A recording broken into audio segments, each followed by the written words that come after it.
Welcome in, everyone. We are now recording the fourth episode of the Blurred podcast. Today's a really exciting day because we have our very first guest of the podcast, the very own Galkan Sausage Man himself, Big Mr. Heghmoh. And Heghmoh, I got to tell you something. I've been thinking about changing my username. Oh, Yeah, so Mythposter syndrome seems just a little bit too long. People aren't really like picking up on the joke as much as I thought they would. I don't, so I've been thinking, and I was like, you know what would be short and punchy and good? What do you think if I changed my username to Mythmo? it's weird. I've seen people, Hmm. and I don't know if it's like if it is a reference. Like, there's somebody on Shiva that I've seen a few times. That's Hmm. like like Bun Mo or something, or like Hmm. they just have a Mo at the end of the name, and I'm like, do you think we just like happen to have similar names, or do you think that they did I see them and I started copying them subconsciously? What's the order here? Oh, Yeah, they're a fan. They're a fan. yeah. I Yeah, think I think that's the only explanation. yeah. But I just want to. I'm trying to rake in as many cheap viewers as I can. I see, just through association. Yeah, As long as you pay yeah. the licensing fees, Hmm. uh, Hmm. just send it to my lawyer and we can draft up an agreement. Is there like part of the contract that you have to be Galka to have that suffix? Oh yeah, Or absolutely. you do? Okay. Yeah, Damn. yeah. I That race mean, change is there's available. Yeah. It's a big commitment. So yeah. anyway, welcome in. We have Dex and Shiraj here with us as well as normal. Howdy, howdy. Um, we're gonna go around and just introduce ourselves a little bit. We're gonna talk about what we've been working on in game. And yeah, Hegmo, you wanna kick us off with that? Oh golly, yeah, sure, sir. I am Heghmoh. I'm a Final Fantasy 11 content creator, I guess. I've been playing Final Fantasy 11 since the PlayStation 2 release. Way back in the day. I Damn. actually keep my PlayStation 2 like within reach.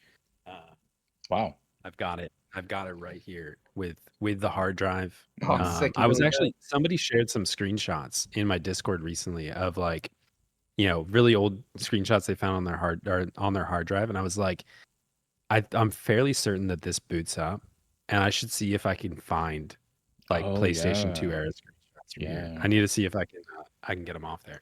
But I have been playing Final Fantasy 11 on and off for a long time. I've obviously taken longer and shorter breaks in that period, but Hmm. uh, yeah, I started streaming 11 just over 2 years ago. I make a little bit of YouTube content when I can, and yeah, I enjoy playing the game and helping other people play the game as well. Yeah, Yeah. I'm gonna butt in, and before I forget, I wanna plug some stuff real quick because I'm really really bad at plugging stuff when we're doing stuff. I always forget to like tell people, hey, I have Twitch and stuff like that. So, Hegmo has merch, chat and Oh listeners. yeah, Hegmo has merch. I'm wearing this beautiful. I'm about to bust Corsair roll shirt right now. Check out the Hegmo store. Look at him on YouTube. Please, everybody, go watch Let's Go Hegmo. It's A+ phenomenal theatrical video. So yeah. Yeah, so I actually started. Please don't go watch this video. It still is on YouTube, but my very first YouTube video was just over a year ago. We were just talking We were, about this Yeah. before. yeah, it's Dynamis Hegmo, and it's a little short film that I made on my 1 year stream anniversary. We moved back into the gym. So I won't go into the whole history, but there's a period where we had to move out of the gym and then we moved back Mhm. in. And so I made this whole video about the journey back and we unveiled it on the stream anniversary. And so that was my very first YouTube video. But Let's Go Hegmo is a video that our friend Notorious Monster made for us as the channel anthem. And I love it. I think I mean, I listen to it every day as I hype up getting ready for stream. Hell It is yeah. hype. And yes, thank you for the merch. Those were our 2 year anniversary Hmm. community like engagement thing. I made some shirts. I designed them myself, and they've got some 11 references and things like that. The Galka Uriya the I'm about to bust shirt and Yeah. the too weak to be worthwhile, which is I think my favorite shirt. But yeah, this is our little Heghmoh merch. And all of that does, yeah, that's all kind of circular. I do want to say that like I do like stream and I like invest a lot into it, but everything like that I get from stream revenue, I try to put back into the stream. So like when we get a little bit of money from the shirt sales or like our ad revenue and stuff, Mhm. that's how I pay people like Notorious Monster to make stupid channel Hell yeah. trailers way to for do us. Absolutely. Yeah. This is love of the game. Yeah. Yeah. I love Let's Go Heghmoh. In fact, when I'm like looking for a pump before the gym, I'm not gonna Oh, lie. hell yeah. Sometimes I just blast that, and There you go. really, yeah, really gets me through the day. Do do do do do do do. Dex, what have you been up Yeah. to this week? What's the game plan for Dex? What's your in-game Uh, goals? ever since Limbus came out, I've lost a lot of sleep. Oh, Oh God. that's not Now good. I'm like, why did I do that? Mhm. Because it's kind of repetitive and Like I was gonna say, like lost a lot of sleep, like because you've been doing Limbus too much, or because you've been thinking about how much you hate it, and you just both. can't. You're just Just tossing and turning in Both. raged bed. overnight. Both. I don't Fair. know, like it's just a new activity to add to my routine, Mhm. and adding that to the top of any night has just been here's another hour or two gone, and it adds up. Yeah, I've only done 2 Otherwise, runs this week. Yeah, other I than haven't done updating, too much. I I need to this weekend, but I keep Mhm. skipping it. And that's okay. I I like mean, that it's relaxed like that, you know. I don't it's feel like nice, I need to rush it. but you Mhm. know, forcing yourself to +4 stuff has been like, maybe I Mhm. can make it wait, and Yeah. hopefully down the road they'll add some stuff, and there's some catch up mechanic. Here's some Mhm. extra points for killing an NM. Well, I'm hoping. Oh yeah. I That don't would take it be too seriously. that'd be Yeah, nice. I think that we could probably really go off tangent here and do like an hour conversation on Limbus, but We all could, yeah. I'm trying to restrain myself. Yeah, Me too. I forgot to mention this in the pre-recording as well, but if you guys need a break at any point, let me know. I have a feeling this might be one of our longer videos, so if we need to take a break, we can do that, and I can edit it out and post.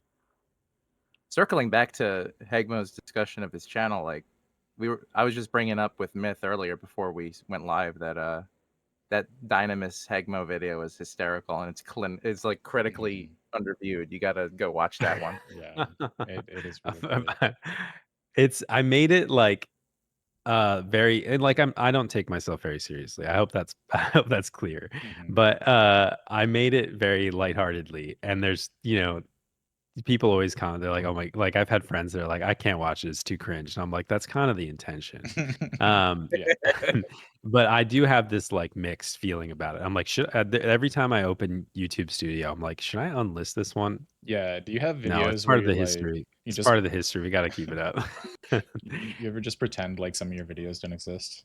Like I Yeah. I haven't even made that many videos, but sometimes I'm like, yeah, I don't want to think about the fact that I did that. Um, and if I don't think about it, maybe I won't delete it. But it's I have just videos from like 10 years ago that are just IRL uploads from a flip phone that I hell don't yeah, want to have. hell yeah. Did you just screen record with your phone and hold it up to the screen? It usually had something to do with something goofy with Yeah, my friend. good. But getting back to the Shiraj, intro, I mean, yeah. like What's up, similar to Heghmoh, been around for the beginning of time. Hmm. And the same character, I've taken a break from Seeker's time, and I started playing again COVID time, and I've been here since, and I'm glad the game is going strong, baby. Absolutely. I can't believe we're still getting content. I want to hear the Shiraj story Yeah, now. Shiraj, what's the deal? How Young you man. been this week? What are your current goals? What are you working on? What's the 11 scoop? I've been working on some new solos. That's about it. I haven't really been doing much Limbus. Hmm. Just been chilling. Yeah. Do you have like a specific one that you're working on now, or are you? I feel like you're Um, starting to run out of stuff to solo, aren't you? yeah, I am. Right now I'm working on soloing the guy and Eta. Mm, What about sounds Shaw? Did terrible. you give up? I haven't gave up on Shaw. It's just the pops are too expensive. Oh, right. Hmm. Buddy. Yeah. And just so everybody knows, Shiraj does take community tips to help fund pops. He kind of needs them. He's a poor little tartar. So if you ever see him working the corner in Mora, just know that it's Yeah. to fund his Shaw pops. He's got the It's for a good goblin cause. Gillen with Gil in it. Exactly. I do want to And if say, like, for context too, like, because Dex, I feel like Dex and I kind of went and told a little bit of history and stuff, and Shraz was just like, "Yeah, I'm soloing some stuff," and like, I don't want people. I'm sure that a lot of people on the myth side are familiar with what Shiraj does, and people on in my stream might know Shiraj from his visits, and they probably follow him too. But just for clarity, when he says soloing stuff, he doesn't mean like he's solo leveling, killing some stuff. He's fighting the hardest bosses in the game that are meant to be done with 18 people with one person. Yep. So, yeah. Lafria, don't like the comment section gets it twisted. He's like, he's got trust. That's not solo. Mm. Well, last time when you guys did your 2-man Unafraid of the Dark, you did have 4 people in the party. So I mean, it's kind of Well, I unfair. mean, you know, I'd rather my buddies get a reward than Yeah. the comment section dish out some hate. I could care less. That's fair. I think the comments are gonna dish out hate regardless of what we do. Yep. So it's just one of those things. Okay. So How was your journey from the beginning, Shiraj? Since we all kind of did that. sorry, Like, how did you get started in 11? I used to sneak on my dad's laptop Mhm. when I was like 8 years old, Hell yeah. and then yeah, I made a Taru Black Mage. Did your dad play it? Yeah, he did. Yeah, Okay. Why'd he quit? we I'm not sure what I can say, but Okay. let's That's just fair. say the life got in the way. Yeah, he okay. got driven off of the server for Yeah. like he stole some link shell bank and a link shell leader's wife or something. You know how it goes. The classic age-old story of Yeah, Final Fantasy 11. Shiraj is I also think, well known for his Rune Fencer guide. If people don't know that. Yeah, that's very true. That's how I learned The about Master Shiraj Rune Fencer. was the Rune Fencer guide. That was my first I actually I think that Shiraj came into my stream and was chatting about Rune Fencer, or I was like complaining about Rune Fencer. He's like, "Oh, you should try this or this," and I was like, "Oh, okay, I'll look it up at some point. It's no big deal." And then I was like, later I was looking at the guide and I saw that he posted it, and I was like, "Oh, that makes sense. Yeah. Maybe I should listen. Maybe I shouldn't have told that little Taru to fuck off. Oh Yeah. no. Yeah, why don't you mind your own business?" What do you know, idiot? Exactly. I tell him that all the time, like regardless of what he's telling me, even if it's better than what I'm doing. I'm just like, Fair. no, I can't contact Shiraj. them. Tell him to go touch some grass and get the fuck out of here. Really hard to though. Yeah. Okay, so the topic of the day, and El we, Primo. yeah, we are going to be talking about the prime weapons. We're going to be going through every single prime weapon. We're going to be ranking them. Well, we have two ranking systems, right? We have the F through S, and we also have a certain amount of Heghmohs that it can be given. But luckily, we Yeah. have the conversion chart ready. Shiraj will be doing mental math, like juggling all those numbers. So hopefully by the end of this, we can kind of put it into some sort of language that everyone will understand, whether that's Hegmohs or a letter code. Yeah. Yeah, and for context, when I've been making YouTube videos that are kind of reviewing individual prime weapons, just kind of talking about them, and I always rate them on a scale of Hegmohs, and that's another attempt to defer or shirk all responsibility. Yes. Because when somebody challenges me on it, I'm like, what's a Heghmoh? It doesn't matter. Like, it's okay. Like, I literally just made this up. Yeah. yeah, Bro, I it's think 200 the IQ. beast. Yeah, the B stacks, in fact, I rated in Hegmohs and Generous Arthurs. So like it's just, it's an arbitrary thing. There really is no conversion on it. I'll try my best to adjust to the standardized scoring system for this. Have you gotten any hate on any of your reviews? Oh yeah. There are people. I mean, it's content on YouTube. So like people are always have better ideas, or I'm doing it entirely wrong, or I don't understand the core concept. It's like that kind of stuff always comes up almost every video, and it's always I encourage people to. I'm like, I'm probably wrong, so please let me know so that we can learn as a community together. Yeah.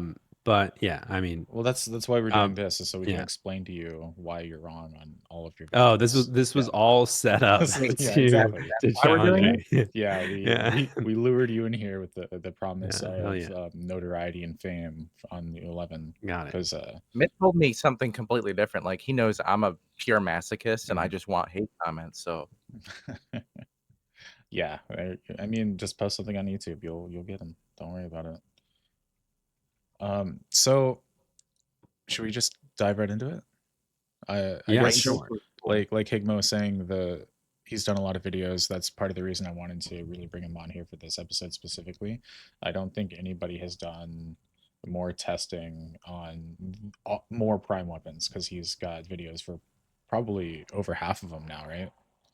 for context, how are you doing Yeah, I that? You're think. sharing all your buddies from your statics experience? Yeah, so basically our static has well, okay, here's the truth behind it. The basically the static had been running sortie for 18 months or whatever, and we were all getting to a point where we had Galmafree and we were trying to decide what our second weapon was. Mhm. Because despite having run sortie for 18 months, we were nowhere near killing Ammonon. So we were like, there's no point in sitting on 5 million Galmafree for something we have no aspiration or hope of doing. So we just kind of collectively decided, we're like, okay, let's just divide them up. Let's all get something different. And then we make videos and do the testing. A lot of times there have been instances where the Corsair's like, I think I'm gonna make Dokoku. I Okay. think I made a point of this in the Dokoku video where it's like, okay, so cool, let's do it. And he's like, my ninja's actually not unlocked. Oh no. So yeah, Oh no. so like we have to go through and like power level them up, master it, get all the gear, do all the reforge, do all the testing, figure out how to play ninja, Mhm. and then be able to talk about it. So that there's it varies weapon to weapon, but Yeah. yeah. That's awesome. That's actually how I discovered your channel, was through the Prime videos. I think I found you right after I started streaming, and I think one of the Prime videos was one of the first ones. And then I started kind of hanging out in your stream a little bit more. I've always really enjoyed your stream and your videos because you are, at least compared to me, you're really really good at editing stuff. Your videos always look very clean. Mine do not. So I enjoy Give the man like watching flowers. your stuff. Yeah. I I appreciate found it. Heghmoh. I'm always a forum troll, and I have been paying attention to forum shit for a long time. And I was running a sortie static for close to 2 years, and the whole Ixian horn breaking thing came up. Oh And yeah. you were one of the first videos about that. Mm, yeah. Yeah, You're I right on think the ball. somebody in my link shell actually shared that with me because I'd kind of give, I was like, I'm not, what's the point in trying to figure this out? I'm not wasting time on it. And they shared it with me, and we started testing it just to see if it worked, and we were able to confirm it. So, and that was one of those things where, like, speaking about YouTube trolls, like where it's like, Yeah. I searched numerous times. I'm like, nobody's talked about this. And I think, I stand by, and Shiraj and I have talked about this a lot, where I'm just like, I think that we are better served by sharing information versus concealing information to slow other people down so we can get ahead. 100%. And so I made a video about it, and of course, as soon as I made a video, like half the comments are like, "This was already pretty well known in the community. I don't know why." What? It's just like, well, No, like, it okay, wasn't. why didn't you make the video then? You know what I mean? Like, yeah, Wow. That's crazy. I want to My video know. for like a week because you were pretty quick on it. Mhm. Yeah, I yeah. definitely the first person I saw talking about that was Heghmoh. And I want to know what possessed your friend that told you about this to stand in front of Ixion and spam stun weapon skills I have no for. idea. What? I think it was just pure science. Yeah. You know what I mean? Okay. The same thing probably that possesses me to like help somebody level a red mage from 1 to to master just to make a YouTube video. You know what I mean? You're Like, gonna master Dragoon in one sitting. yeah, exactly. Yeah. Okay. Well, we appreciate the information. And again, if you haven't watched Tegmo's YouTube videos, They're really informative. They're really helpful, especially if like you're newer. You have one of the best like descriptions of how PDL works in your Mm. horn video that I've seen, and it's easily Yeah. you articulate it pretty well, so it's understandable. So if you're trying to learn more about, especially like prime weapons, check those videos out. For now, let's get into it. We have our first weapon that we're going to talk about. This is the Varga Pernakawa. This is the hand to hand, available for monk and puppet master. This gives you the weapon skill Maru Kala. And yeah, what does first of all, does anybody in here have this weapon besides me? 'Cause I don't. have I it. don't. I know I you don't. do. I know you do. Yeah. And I'm actually that. So I was very fortunate to be invited to an Amazon group recently, and we started working on mezzos. And before that, this was going to be my next weapon. Okay. I would have it right now, but I deferred it because I'm now saving up for a stage 5 hypothetically. Right. But I'm really interested in this one. I'd love to hear your take on it. When you brought up Ammonon on the Varga Pernakawa topic, I thought Mhm. you were going to say that you had the monk method. Oh, 'Cause yeah. there- Oh no, there's I a monk wish. method I floating wish. around. Yeah, no, I would love to do that. That was actually like something that was really interesting to me when I first saw it. I was like, hell yeah, if I can play Definitely monk again. slower than dancer, but it seems fun. Yeah, Mhm. I because think monk is one of my favorite jobs, like just throughout the history of the game. And if I had another chance to play monk, I would take it. Mhm. I think it would be a cool way to do it. I think it would be you could optimize it quite a bit. But before we get into that tangent, the prime weapon itself for the hand to hand, I got it because I'm never gonna make a Varathragna. It's not something that is ever going to happen. So I Don't you want had You don't want to farm Chloris?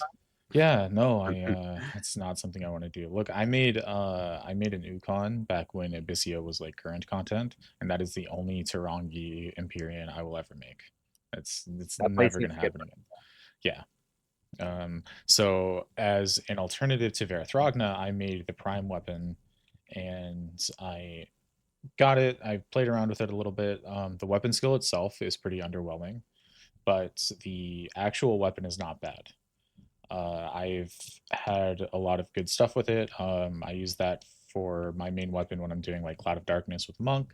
I used it for my V25 clear for when I multi-boxed it with a Monk for Ngai.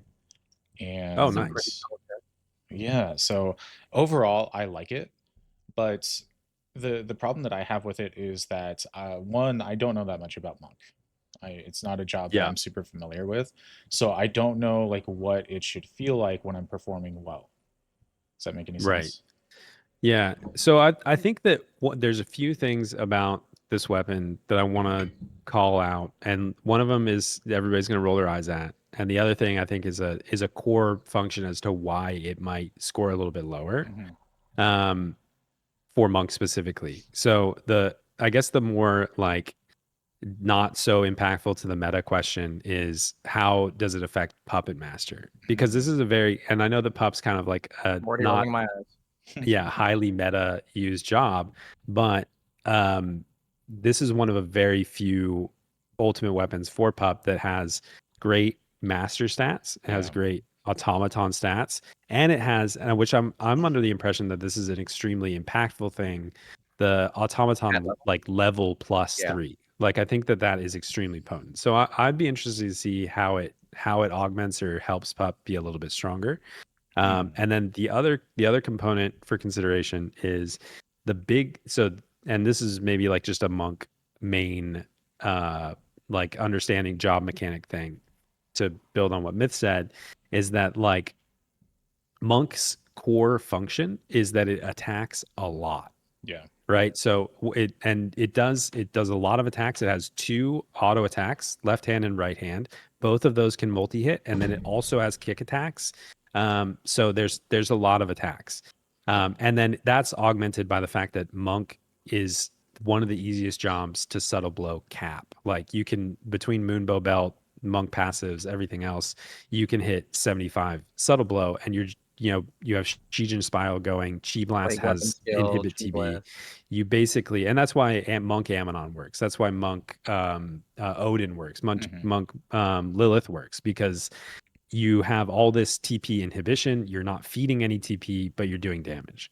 And so the problem with Varga versus Verithragna is the difference between the prime and relic hidden effect and the Empyrean aftermath, where the prime triple damage or double damage that you can do occasionally only applies to the very first hit in your attack round. Yeah. Whereas the Empyrean can potentially triple every single hit in both punches from both hands and your kicks. And so that's why there's a huge disparity between those two. That white hit damage is so noticeable with an Empyrean. So I will Yeah. point out that I don't have a Verithragna to compare it to, but I do have God Hands, and to me, strangely enough, the Varga felt better skill chaining than God Hands did. I think God Hands really came through when you were using like TP scaling weapon skills, Howling Fist, stuff like that. But overall, I was doing more damage with Varga, it felt like, because it has a much faster, much lower delay. I was able to build TP much faster. And honestly, even with the TP bonus, it didn't feel too far behind with the TP replicating or the TP I scaling. think the thing about hand to hand is maybe a couple years ago, people would always say, if you're doing a monk, you need to have Verithragna for impetus up, and then you switch to God Hands for kick attacks. Right. And you swap back and forth because one shines I've better. never with seen the anybody play like that.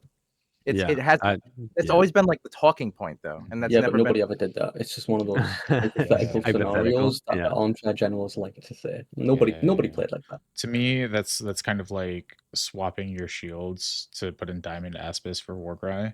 Like in theory, it sounds nice, but if you're the second you losing are TP, suboptimal, it feels so bad. Yeah, I had to throw that out there. I think too, like just to build on Myth's previous point too, is that like Varga, I believe if I remember correctly, is in this sweet spot between. So Verithragna was always the very fast, lower damage, and God Hands is slow, high damage. And Varga kind of sits right between them in terms of the delays about halfway between, the damage is about halfway between.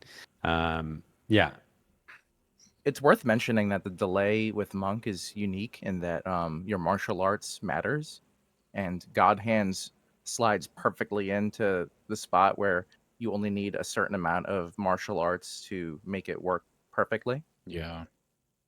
I can't remember and this is where like this is gonna be a 3-hour podcast if we it is. Which really I'm okay with, but Okay. you know the thing about martial arts, so I can't remember and I need the technical experts to weigh in. I know dual wield, for example, you can have too much. Same where thing with like martial arts, I believe. Martial arts applies the same, where if you I believe snack so. too much martial arts, you end up actually inhibiting your own TP without reducing the delay. Yeah, you hit the attack speed cap, but then you reduce the amount of TP per hit. Yeah. Gotta find that perfect balance, just like Ninja.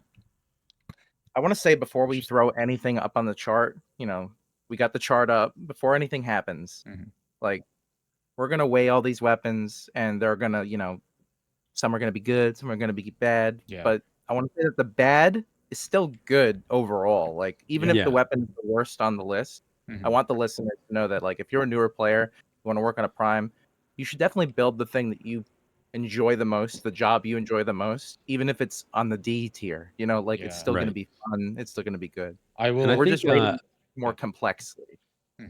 Yeah, I think too, like they're important to one, before we start grading as well, we should probably like, what are we talking about? Like, are we saying S is something you should absolutely get no matter what, and D is something that you should avoid getting because it's not useful in any context? Or we talk like what's the scale? How are we rating them? And then two, how nice how cool the weapon skill looks. Yeah, exactly. And then I think too important to remember that we can we will most likely be moving stuff and shuffling things as we deliberate later, because we'll do Varga right now and we'll be like, oh, it's pretty good, it's like an A, and then by the end we'll be like, well, is it better than Panaka? Right. Okay, maybe we bump that down to a B and Panaka gets to be, like that's going to happen inevitably. Yeah, I think objectively, I'm gonna want to review each weapon as if it was in a vacuum, and then and then we'll shuffle at the end. Yeah. Ultimately, like, you're gonna have to look at it in the context of where each job falls into usability. Yeah. Yeah. And then you're gonna be like, oh, even though this is an amazing A tier weapon, it's on Ninja. You know what I mean? Right. Right. Yeah, so I think ahead. really what the goal of this list is to kind of tier them in a way as to like what is the most job changing or game changing of this list? What has the biggest impact to the jobs that it can play or that can use it? And also for everybody listening, this is a definitive scientific based list. Right. None of this, everything is being tested. Shiraj is running all the numbers in his head.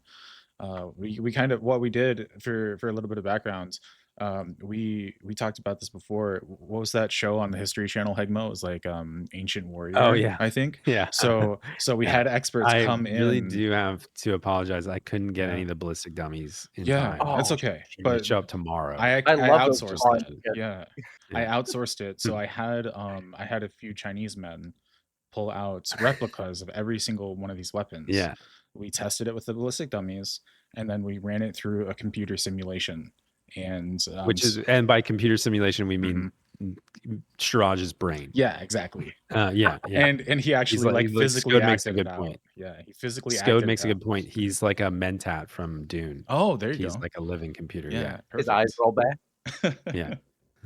Yeah. So nothing on here is up for debate. This is all 100% scientifically proven. Okay. Cool. Perfect. So anyway, so I'm gonna start a short 2-minute poll in my Twitch chat. So yeah, I mixed those words and it came out as the worst possible thing for Shiraj specifically. My Twitch chat.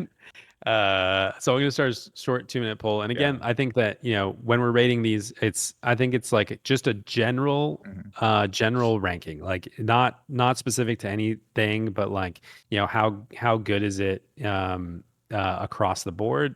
Is it something you absolutely should never skip?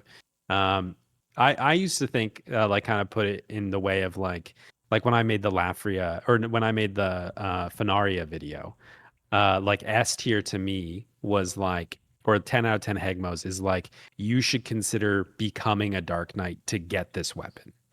And like a D tier is like, you should probably not play this job because of this weapon. So yeah, I mean, I think it's just like a general, where does it lie? So I'm going to start a short poll just to get chat's input just across the board. But yeah, we can deliberate ourselves. We'll take it into consideration. So on that slider, would an A tier be like, it's not make the job for this weapon, it's you have this job and it's a great weapon for it. And yeah, that kind of thing. And that doesn't have to be the definitive. That might kind of ranking, skew some of the other ones. Yeah, that's fine. We can roll it around. Yeah. If back to the Varga conversation, if you've tested Varga pretty extensively on V25s, how would you, on Monk, not on Pub, how would you compare it to like God Hands? Would you use it over God Hands every time? Are there scenarios where you'd want to use God Hands instead? Like you were saying, the skill chain property for Varga was really sold it for you. Yeah, so for Ngai, I felt better using Varga than I did God Hands. But I have a hard time saying this because, like I said, I don't know much about Monk. It's not a job that I'm comfortable on at all. So to me, it felt better because of faster TP gains. I was more able to easily like proc the mechanics for Ngai, get the weapon skills off. The damage was good. I was switching between Howling Fist and Dragon Kick and Marukala between the three, depending on what. The other thing to take, I don't think we said this previously. If we did, I didn't I zoned out and I didn't hear it. The other thing is monk historically cannot make a darkness. And I think with Varga, it enables them to do a decent damage darkness chain. Yeah. So I know where I would rate it. Shiraj, do you have anything to add to this weapon? You know a little bit more about monk than I do. I'm quite biased. I do not like it. Okay. I think outside of skill chain properties, it falls behind Vera and God Hands. Okay. Because something typically like Engai, right? You're not going to be holding TP. You're just going to be weapon skill and cycling weapon skills to try and break the wall up for the warrior. Howling Fist is a great TP bonus weapon. Scales very well with TP for that attack bonus. And Raging Fist is another good one. Yeah. Tornado Kick, Dragon Kick, all scale very well with TP. Yeah. See, I actually was holding TP in Guy. I mean, that's the best thing about monk too, is just like even with Verithragna, sometimes if you're in footwork and you're tornado kicking, it's very high potential you're doing close to cap damage if not capped. It's a strong job for that. So my chat, just for context, gave it an average B score. B, okay. All right. Well, I was actually going to go with C. Personally, I would too. Yeah, that's probably around where I would put it myself. Okay. Not having used it, I think that the hopium part of me wants to say like C plus B minus. Yeah. But yeah, we can put it in C and we can shuffle later if we need to. Yeah, I think yeah, go ahead, Dex. I think my critique of it is more like, if you're using it, there are so many scenarios where the Verithragna might pull ahead because of the white hit damage. You get more white hit. Or the God Hands might hit harder on the weapon skill. It's kind of that in between both.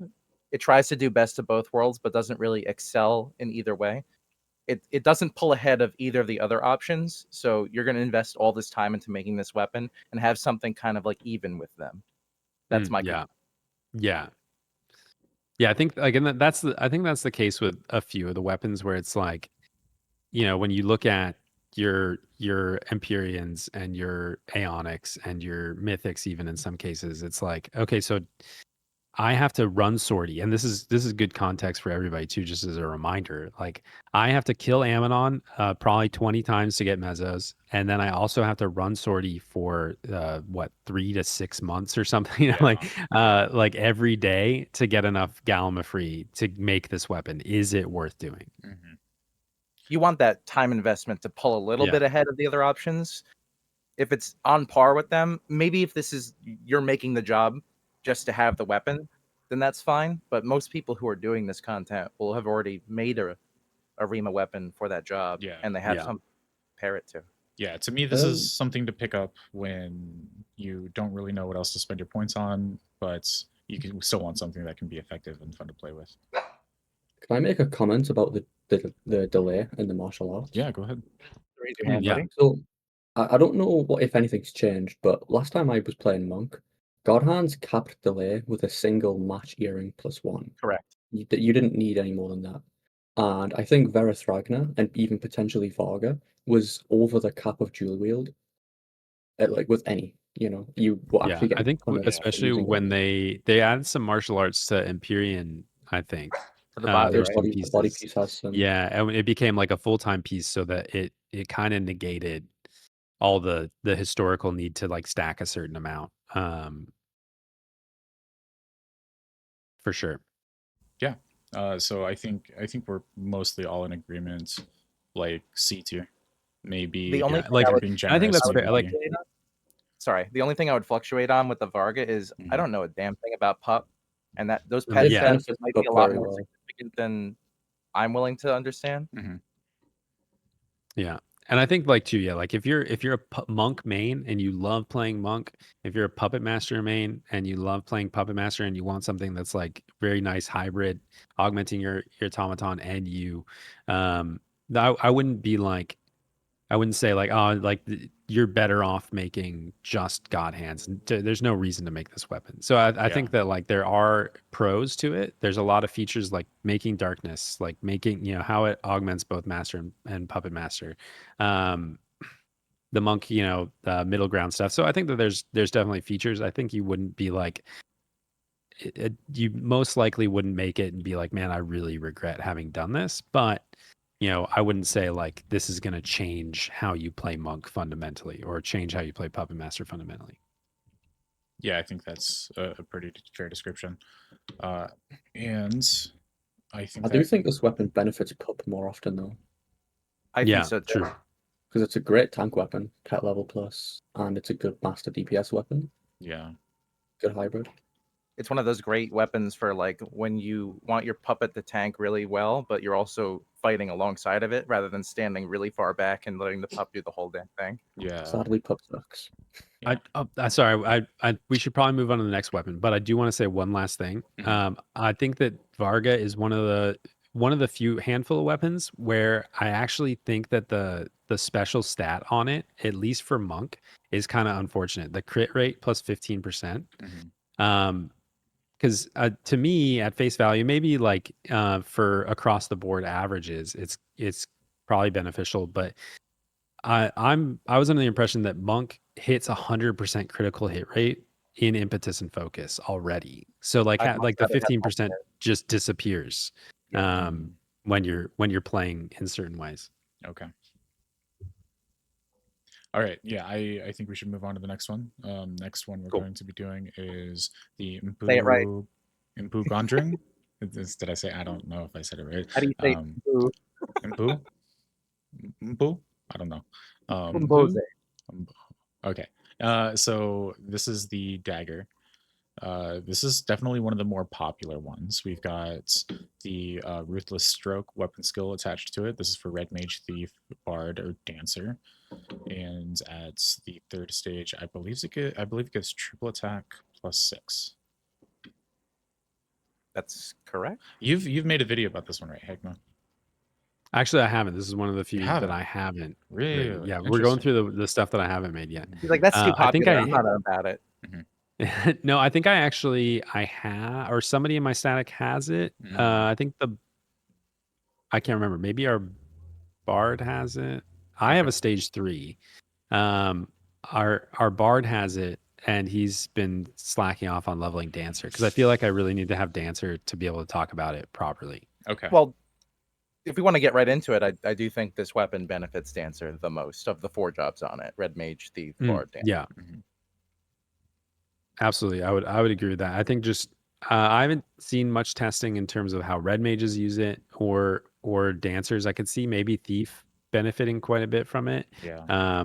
But this is the weapon that enables a lot of people to do Ammonon the way a lot of people do Ammonon. You know, like Yes.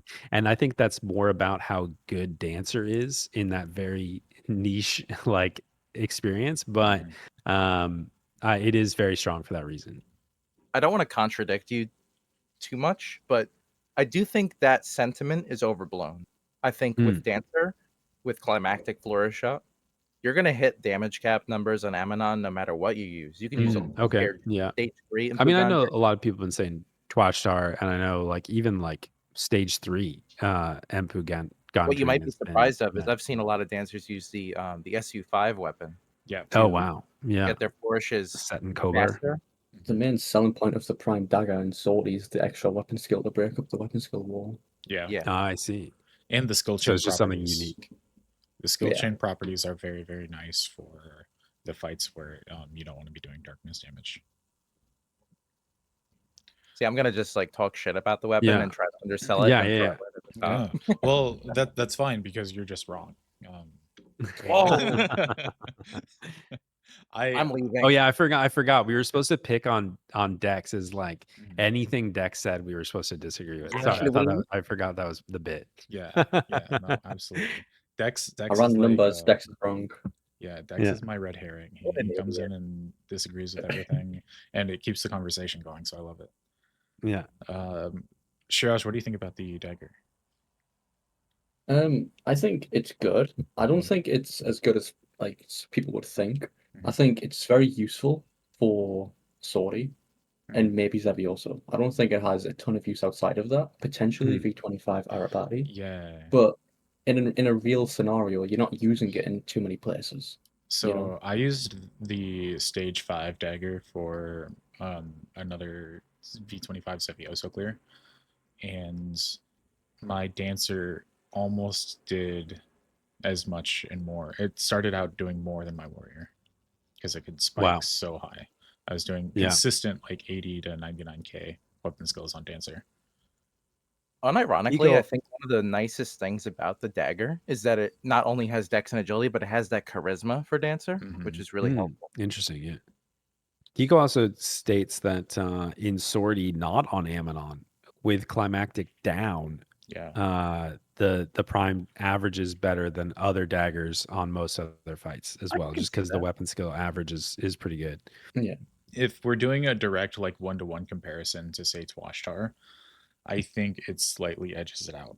By a lot, I think probably Thief would not. prefer Twashtar. Say that again?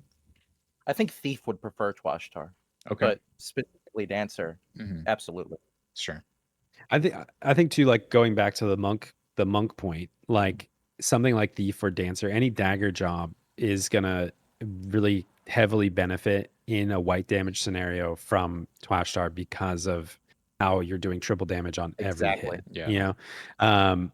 But in something like Ammonon, where this really does shine, it's got higher base damage. You're not auto attacking You're not intentionally. benefiting from that. So you don't get any of the audio attack damage, and you do get the increased base damage, the stronger weapon skill, etc. Right. But That hear me is out. exactly why I say that with Thief, and also that Thief doesn't really benefit as much from the triple attack plus, whereas other jobs will, So because they already have so much stack. alternatively, if you have this dagger, you don't have to farm Glavoid, which is an immediately plus. Oh, I see Yeah, that. I mean, Yeah. would you rather? It's like, would you rather do Sortie for 4 to 5 months Yeah. or farm Glavoid? Probably I'd Sortie. probably rather do Sortie. Yeah. Yeah. Interesting that both of these first two weapons are like screw Tarangi Canyon. Yeah. Yeah, exactly. And I think it is worth mentioning that it makes sense that their direct comparison is the Empyrean, because there's a lot that overlaps with the extra white damage. A lot of them, the weapon skills are very similar. I think inherently all prime weapons, their first direct comparison will be the Empyrean Mhm. weapon due to that exact reason. Yeah. Cool. So where would you folks rate the dagger? My chat had 3 votes and they all said S. I don't necessarily wow. agree with that. Not an F weapon, in I my don't opinion. I Wow. don't agree with an S ranking. What do you guys think? I would put it in A tier. Okay. I would say low A. Mhm. Low A. I don't think it's low enough to be a B, but Yeah, it's very not low quite on a A. B, but it's not as good as people make it out to be. Yeah, I think it's a very it good weapon. sells on Dancer for Sortie, Mhm. and then for the other jobs, it's hit or miss. I think Bard and Red Mage don't really use it other than doing self skill chains, like just stringing multiple weapon skills to skill chain. But then Thief could use it and would do well with it, but I think Twashtar tends to pull ahead for Thief. That's Mm, my personal. okay. Yeah, I think my chat is also saying it's pretty close between A and B, so for like an A minus B plus kind of situation. Yeah. Okay. And I think that on the scale of like, I think for everything except for Ammonon, like take Ammonon no longer exists. Mhm. Should you make this weapon to become a dancer? Like not Yeah, really. Yeah. But like I think a lot of people, I mean, I know for a fact a lot of people make this weapon exclusively to do Ammonon. Yeah. But yeah, I would put it in an A for sure. Mhm. It's kind of like on Paladin, you don't need a Burt Kang to tank everything, but having it's certainly nice. Right. Yeah. Yeah, I went A as well. I think that's reasonable. I think it is very nice to have, and it feels like a good step up when you're applying it the right way. But how often are you gonna really apply it? Is the I'd main say thing. one of the best selling points of this weapon, like say you play Dancer and you want to do Sortie, Mhm. I can make this weapon and now I have a prime for 4 jobs. Yeah. Any Yeah. prime weapon that has more than 1 job on it has a little bit more appeal just inherently. That's Yeah, true. I was gonna. That's a big point I always make with. We'll get to it in a little bit, but with Helheim versus Lafria too, where it's Mhm. like, you're investing in something that isn't exclusively for the one job. So is the difference enough to invest in a single job weapon, or do you want something that's cross functional? Yeah. So I I'm think pretty happy with that play. we all settle on A tier for the Gendry. Yeah. Yes, sir. Perfect. Yes, sir. As we move down here too, I think Amazing. that we can start to like differentiate. A lot of times I've seen when people do tiers, like the stuff on the left is an A plus and the stuff on the right is a A minus. So we can kind of start to sort stuff within the tiers too. Yeah. Would you like to do that, or do you want to just like throw it in the bucket and say they're all about the same? I think we can throw it in the bucket, and then as we start to, because I think inevitably, like when we put Lafria up in an A, I'm gonna be like, well, it's better than the dagger, Yeah. and then the concession will be like, okay, let's put it closer to the left. Stop Okay, I'm complaining, What, Heghmoh. what I think, Yeah. what I think I'm gonna do is actually once we're done recording this, I'm just gonna make a completely different chart than the one we discussed, and that's bet. what's gonna go on B2B, and then people are gonna be like, "What the fuck is going on?" If you guys do a thumbnail, like obviously, like the B stacks needs to go in S tier, and the dagger and D. Yeah. all the silly stuff. Right. Oh, the yeah. horn is C. Yeah. The horn is C because it does no damage. Yeah, exactly. That's a good point. All right, let's move on to the next one. We have Caliburnus. This is I Ooh, I heard a can't wait to talk rumor about this one. this is actually Heghmoh's favorite weapon. Ooh. I know for a fact you have a video on this one because I watched it. I'd give the video like 7.5 out of 10 Heghmos. Okay. But the sword itself, let's take a look at it. We got refresh +4, damage taken -10 with weapon skill Imperator, and then PDL aftermath like every other weapon for Red Mage Paladin. Worth noting, this has a silly amount of attack on it. Yeah, I just noticed that that's at 70 attack is kind of crazy. 7 plus 70 attack. Yeah, that's is kind of nuts. crazy. I was They were like, literally "This just isn't doing thinking, enough damage." I was like, are Red Mage and Paladin really going to be able to take advantage of the aftermath that often? And then I saw the 70 attack, and I was like, oh, maybe. Holy shit. Oh, yeah. Heghmoh, you have Caliburnus. I think you're the only one Yeah. of the four of us that has it. What do you think about it? So, I mean, everybody, I think the difficulty with a sword, with all swords in Final Fantasy XI, is the very first thing everybody says is like, well, Savage Blade Nagling. You know what I mean? Like, Sure. Nagling's just so strong already. Why would I invest in another sword that is on par or less? Yeah. And that's a really fair argument. I think that the counter to that is skill chain properties. I think the counter to that is the hidden effect. The counter to that is, does Nagling have DT10, especially for Red Mage, if that like allows you to adjust certain optimizations in your gear sets, etc. Does it have refresh? Like there's all these elements. Sure, like, and this goes to everything. This is my crusade against Nagling. Nagling is great at doing single hit cool damage for your one weapon skill. Yeah. But like across the board, is it really augmenting the quality of your play across the board? And I think that Caliburnus brings a lot to the table in terms of, having an idle refresh of 4. Is there a better refresh that you can do idle for Red Mage? I'm not sure because I don't play Red Mage enough. DT10 is amazing. Like, if you're on Red Mage Ninja and you're dual wielding Caliburnus and Sakpata's sword, you're at 20 DT already. Well, I think you hit it right there. The direct comparison to this weapon, strangely enough, is Sakpata's sword. Yeah. It's like a beat. It has the idle refresh. It has the damage. It just doesn't have the weapon skill. Yeah. And so like I think that like and then I do want to say in my limited testing in high buff situations, when you have a Geo, you have Dia4, you have all the songs up, you've got Chaos Roll, etc. And I know I was this is one of those videos where I was challenged on this, and that the Sims say otherwise, and maybe they do, but like my Imperator was doing as much or more than my Savage Blade. Okay, that's interesting. I do. How do you feel about the sword? Yeah.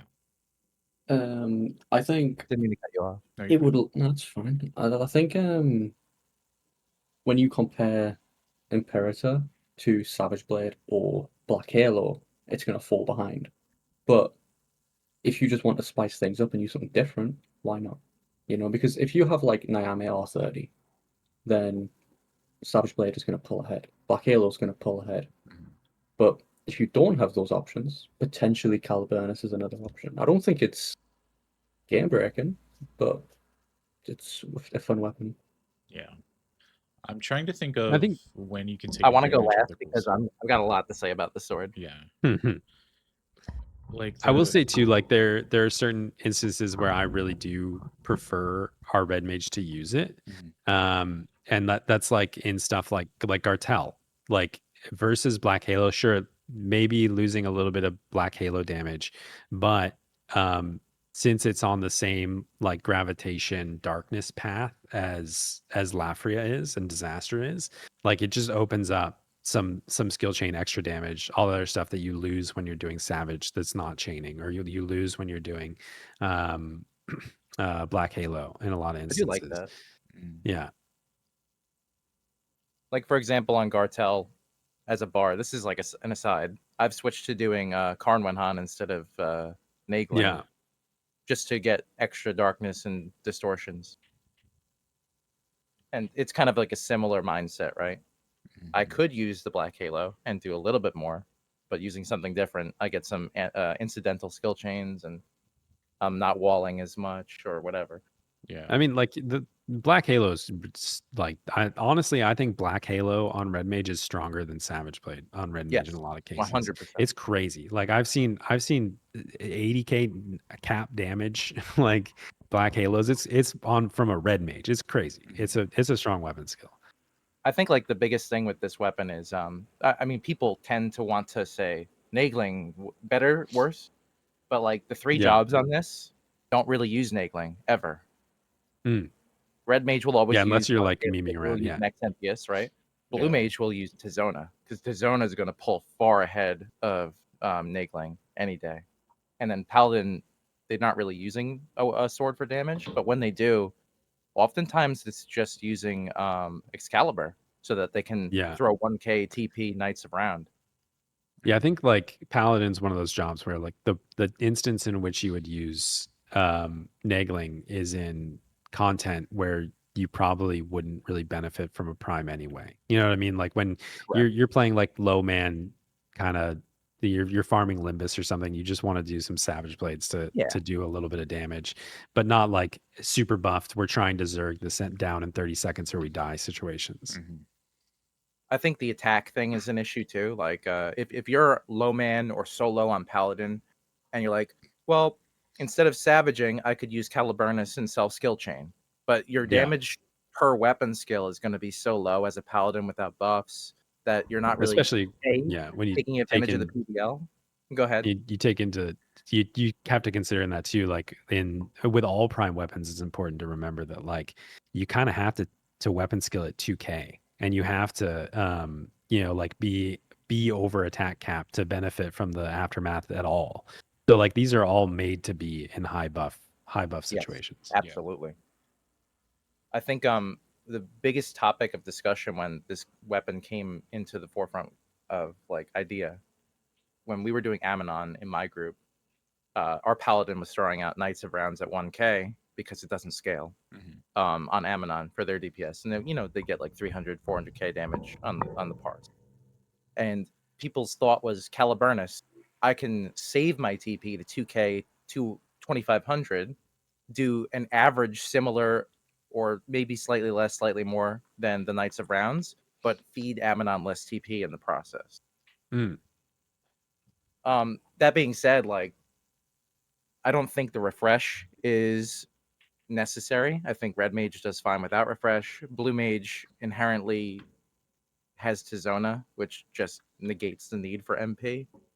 And the damage taken, I don't think really benefits any of the jobs. Ever since the era of Empyrean gear, hitting DT cap in most scenarios is negligible. Like, so much gear has 10 to 15 DT on it now. It's crazy. Yeah, I would like to see these stats be a little bit more meaningful. Like, don't get me wrong, 10 DT refresh plus 4 is nice, but the practicality of when that you're going to really feel those stats is pretty low, in my opinion. Yeah, I think that like again, like Chat says Caliburnus is my favorite 8.5 million gallon idol. Yeah. There you go. Bro, I've Yeah. thought so many times about buying this just for my blue mage Yeah. to glow purple and Yeah. never use it. There you go. But I think this is one of the weapons that's kind of at odds with itself Mhm. in just like philosophically, in terms of prime weapon meant to be used extremely high buff, like fast-paced fights where you're building TP really quickly, you're super buff with an over attack cap to take advantage of the PDL, you're doing high damage weapon skills, all this other stuff, and then it's like, here's some 4 more refresh. You know what I mean? Like it's Mhm. It doesn't or like really here's seem purpose. yeah, like the passives on it are fantastic, and I think that they do have a that's great for a passive sense. Like you're running around on red mage, sure you have refresh 3 ticking all the time for 15-minute duration or whatever, but having that little bit more is nice. But yeah, is that gonna is 10 DT and 4 refresh, unless you're really changing your gear sets up, gonna change how Gartel goes? Not really. No. You know what I Yeah. mean? Like, I think ironically, like for a damage sense, this isn't going to pull ahead because it's like the Knights of Round, but scales a little better, and every other job has a better option for raw damage.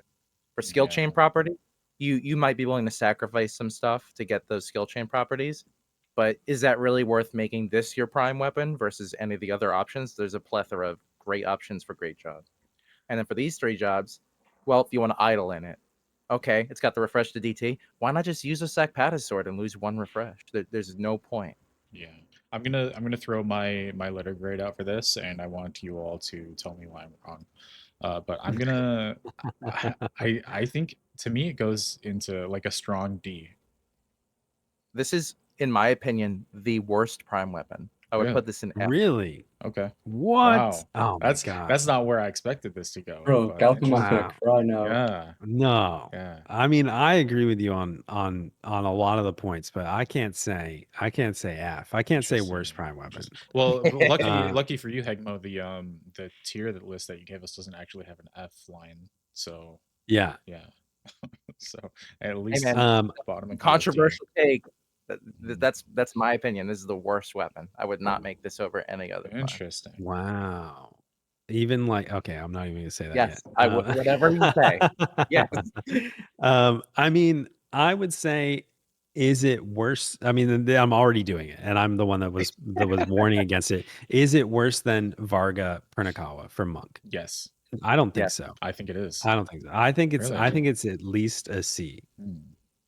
I think Okay. it's equal to Varga. Interesting. Maybe a When little My is bit your chat is like the most divided on this. We have a Right. very average votes for 2 votes for A, 2 votes for B, 2 votes for C, 2 votes for, it's like just Yeah. like everybody's in disagreement. So If we're gonna compare it to Varga, like Varga in my mind is a substitute for God Hands or Vere, and it's like on par with them to an extent. And in some cases, it might pull a little bit ahead. Some cases, it might not, depending on what you're trying to do. give Whereas with me this weapon, yeah. I think all the other options are going to be better, and it's just kind of like a niche, fun toy. Give me one like practical use scenario where you would want to use this over like other options. Is my main thing. Well, that's the thing. We could use that same argument for Varga. The only saving grace of Varga is that it's good for pup. Sure. Yeah, I think that like Imperator is a strong weapon skill. I think it's not like I mean, at least I haven't seen it do 99s. You know what I mean? It's not that kind of weapon skill, but Red Mage isn't generally that type of job. I would say that like when I like our Red Mage will use it in Dynamis. Just for fun, he'll wear it in Dynamis and he'll do as much or more damage than a lot of people in that instance, for example. But I think Gartel's another example, like where you do want to make darkness chains. Mhm. Any fight where you do really want to make darkness, and it lends itself to that fairly well as a hard hitting.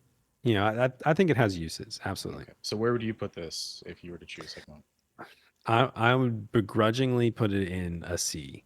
Okay. but like a high C. All right, so you put it in the high. Interesting. So we have Dex that says F. We have me that says D. We have you saying high C. Shiraj, you're the last one, buddy. You gotta I would decide say here. like C minus, C like low minus. C, Okay.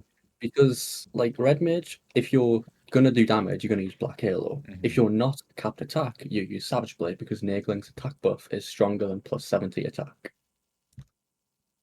Here come the numbers. And yeah, it's just in a practical scenario, the only real benefit is the skill chain properties, Okay.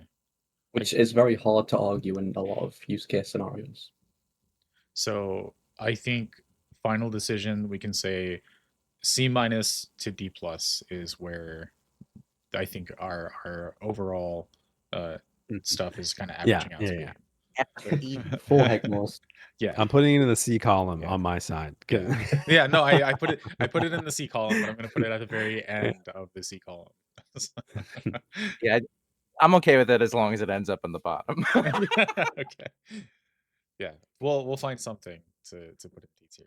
But I do think realistically, like it's not really controversial, even if I think something's the worst, Yeah. to keep everything C plus. Mhm. You know what I mean? Like they're all good enough. Mhm. Right. If nothing I might else, be hyperbolic about it, but yeah. yeah. If nothing else gets in the D tier, we're going back and we're changing it to that's that's the rule. Toxic, bro. Yeah. In the bin. Okay. Throw it in the bin. Yeah. We need a clear linear structure that's Yeah. scientifically based so that everybody can visually see how bad Caliburnus is. Well, up next Oh my is God. Calculator's favorite, right? Yeah, we got Helheim up next, which is another Oh hell yeah. Okay. another big Heghmoh weapon. Okay. And I think you're the only one that It's has it fun. between the four of us. Oh, between the fours. I was gonna say in general. I when I picked Helheim up, it was because everybody in the world was saying it's so ridiculously strong. It's the best weapon. The newest thing since like bread. Yeah. And then I got it, and then shortly afterwards, everybody's like, "Well, Lafria is better." Yeah. Yeah. It was really hyped up because it was the Bro, I first like think great Helheim sword. was one of the most overhyped weapons because it has 4 jobs on it. That's Yeah. really what it Mhm. was. 4 jobs. I think so Helheim is, and I use it periodically still. I think there's a lot of uses for it. Um, so the 4 job element is fantastic. It's great on warrior. It just like Calibur gets kind of a meme on paladin, but it's fun to play with, just to joke around. Mhm. On Rune Fencer, I actually used it. I've used it quite a bit on Rune Fencer. It's fun to use. It's nice to have that option. I'm sure we'll get to and this then with Shiraj, but I think the direct comparison for Rune Fencer is Lionheart, right? yeah. Between Lionheart and this, and I'll defer to Shiraj on that, because I don't know. But and then Dark Knight, I think that there's people compare Faria and Calibur in terms of damage a lot, and I think that like I would say it doesn't keep up with either of those for Dark Knight. Yeah. But it's cool that you're getting a prime. If you really like Warrior and you really like Dark and you want to play some Rune, I'm describing myself. Like you have a weapon that you can use on all 4 of these jobs, which is cool. From a damage perspective, I think it's like it's hard because it's kind of the same Ragnarok. I don't know if anybody remembers, there was a period of time where like Ragnarok Warrior became a thing. Yeah. Because it attacked so fast and it had crit rate and all this other stuff. The Yeah. weapon skill was a meme. Nobody cared about using whatever it's called. Scourge. I don't even remember. Yeah, Scourge. It was awful, but it was just about spamming resolution and doing really fast attacks. Yeah. And I think that there's a light element of that here, where it's the faster attacking, slightly lower base damage. Weapon skill still hits really strong. But if I would rate this relatively high just because I still use it periodically. But I think if you were a warrior main only, having played with both, and it's hard to compare everything at this point, but having played with both Lafria and Helheim, if I could go back right now and I could have picked Lafria instead of Helheim first, and picked any other weapon down the road, I probably wouldn't have Helheim. Yeah. I would say, like, as a warrior, this is basically just warrior's Caliburnus, like, Yeah. but the other jobs don't really so much want it, but if you have it in your pool, it might be fun to use. Yeah. Yeah. I will like when I say I use it occasionally, my number one use for this weapon is panic switching to it to shockwave because I can sleep in a bunch of mobs. But yeah, Yeah. I think for something like warrior, there's and this is where like I always favor Lafria is that like, you know, if you're in a high buff situation, you're delay capped anyway, so like the difference in delay is there, but it's kind of like not very easy to notice. But I think that warrior's gear, especially like the Empyrean body, like has great axe skill. You have much higher natural great axe skill on warrior than you do great sword skill, so like all of that adds up to be a pretty significant difference in accuracy and everything else that comes with that, which is why I favor Lafria in most cases. Yeah. I think most warriors would. Yeah, Lafria to me is the clear winner, because, like you said, the skill, there's more utility in great axes. There's more. I personally, I think the skill chain properties are better for great axes, but I was also on the fence about doing Helheim when I first came back and decided to get into Sortie, and then that luckily I kind of saw people start talking about Lafria more. I was like, okay, you know what? Fuck it. I do want the Great Axe because it looks cool. But for me, I think Helheim is B tier. I think it's top of C. Top is interesting. But I want to Shiraj, hear what do you- Shiraj's opinion on Yeah. damage dealing with Rune Fence. Oh yeah. Oh yeah, absolutely. So, first of all, I have it high C as well, maybe on the higher end. I actually think this is a good weapon for Rune Fencer Mhm. because, as much as I like to see like high numbers with Lionheart Resolution is a 5 to 8 hit weapon skill. Mhm. You cannot have consistency with a multi-hit weapon skill of that caliber. And so since this uses weapon skill damage instead of like multi-attack, you can see that consistency, and it's consistently higher than Resolution. Well, before Helheim was an existing thing, there was that bug with Resolution, right? That made it so good. And I think that's when I forget what the weapon was. Not the one that had Scourge on it, the Relic. I think that's when that weapon excelled. Okay. Because of The Ragnarok, Ragnarok. Ragnarok like was good in like 2017 when Yeah. Geomancer got nerfed, Magic Burst setups got nerfed, and nobody had the accuracy to melee the helms in Rise and Gema.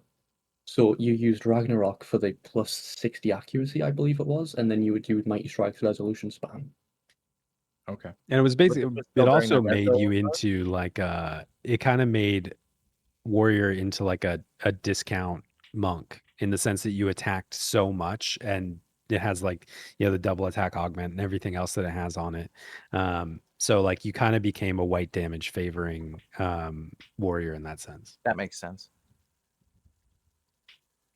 But So Shiraj, would you use this over Lionheart for damage as a Rune Fencer? In them very small niche case scenarios where I do DPS on Rune Fencer, very likely, yes. Okay. you still think it's the best use Lionheart for your Amazon run, so don't you? But you probably I don't do, have yeah. this. So. I don't have Helheim because, and I don't really plan on making it because it's not worth it. Okay. You know, Mm. Sure. there's not enough scenarios to DPS on Rune Fencer anymore.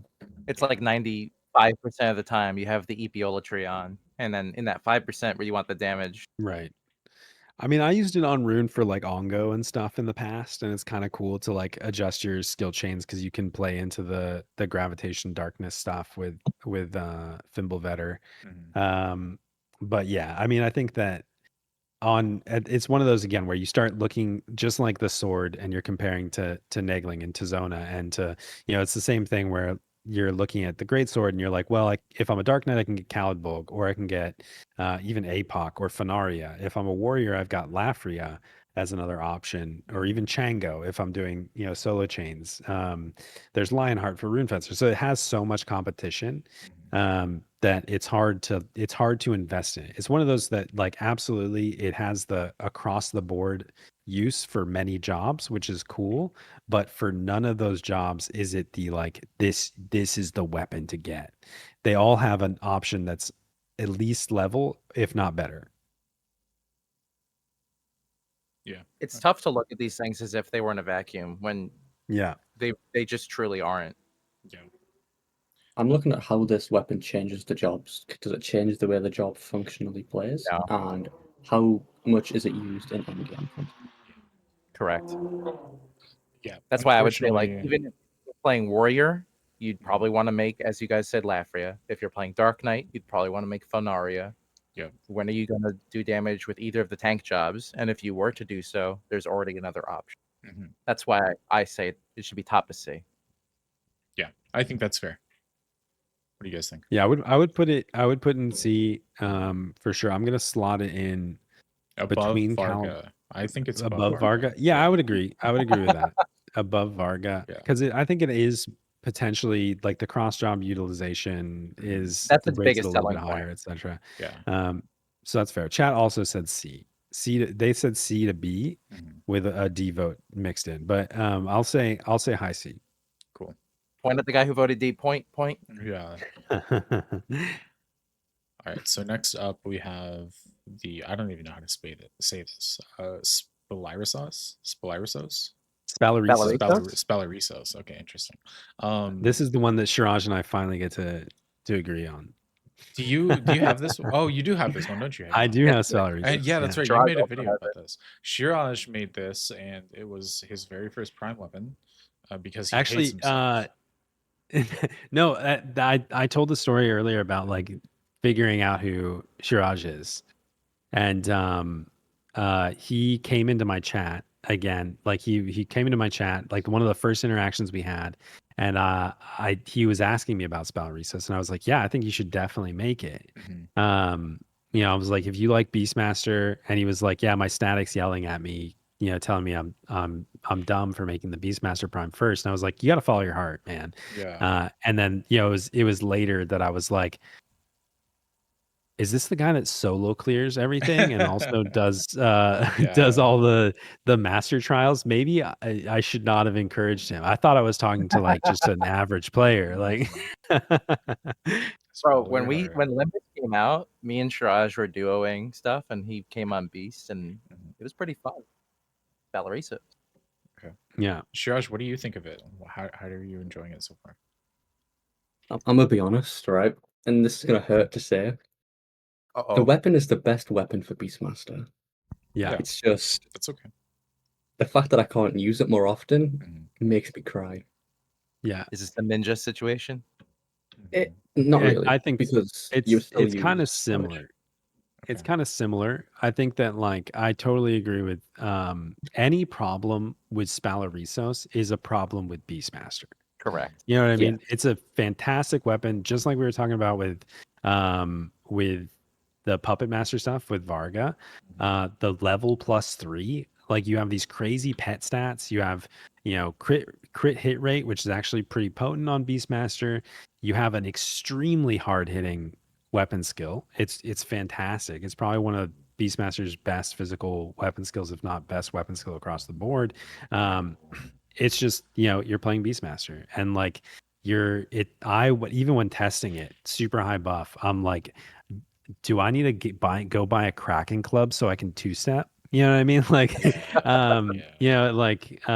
it's just the job is in a tough spot. But I think the weapon is great.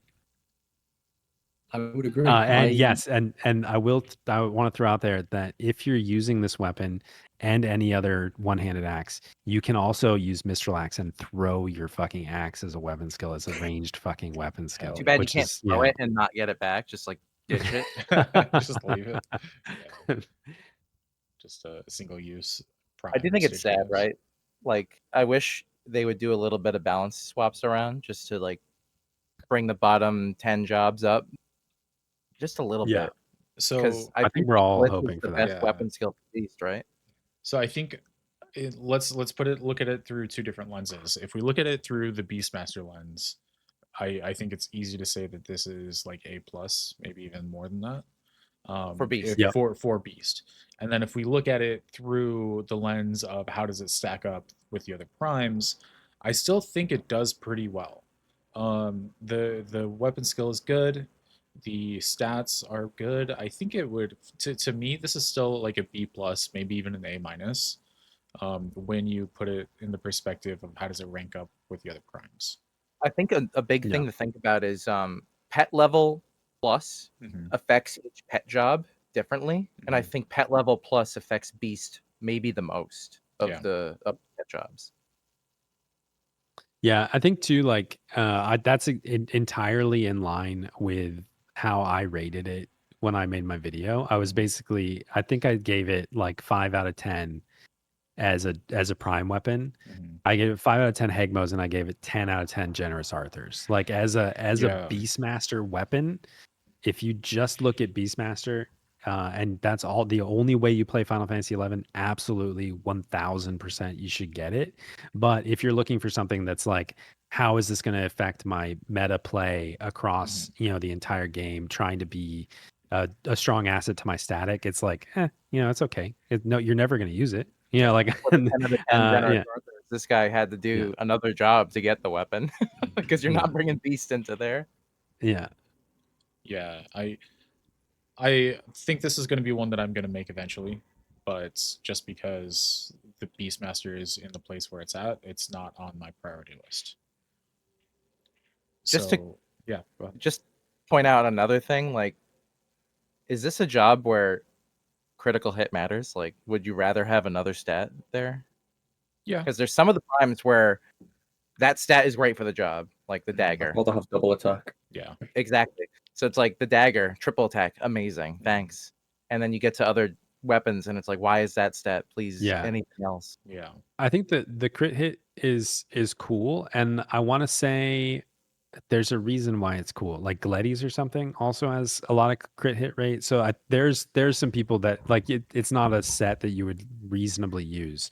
Yeah. But I think that there's a hypothetical 100% crit hit rate Beastmaster build using Spalarisos. Does Blitz benefit at all from crit? Because I know the other good axe weapon skills are more like I do not Savage believe so. Blade esque. I don't think so. I don't think it has like a crit modifier. Not like Victory Smite or Just something. trying to for- find a for way to monk, get right? it a Yeah. little bit higher on the list. I want it to be better. Does- But I think that to your point, like especially considering like if I could pick any of the stats Mhm. from all of the prime weapon modifiers, considering how slow Beastmaster is historically, I would have loved for it to be double attack. I would have accepted store TP. So the hit rate's like, okay, cool, but like I would rather be able to 2-step or 3-step Yeah, if on it had on that the multi regular. hit on it, Yeah. it might have bumped it up half a letter grade, you know? Yeah. I need Shiraj to go out and do some mental math on rampage testing to see if we 5 can beads push minus 2 rampage over that. beads, that makes On what testing? Rampage with this axe because rampage is a critical hit axe weapon skill. I bet. Mm, I bet. There we go. Let's man. we're And gonna I go think back that, like- to level 55 warriors spam base single. And that's the thing that okay, this is I do have to say this. I almost forgot to say it. I thought about it earlier and then I almost forgot, but I'm really glad you said 55 warrior again.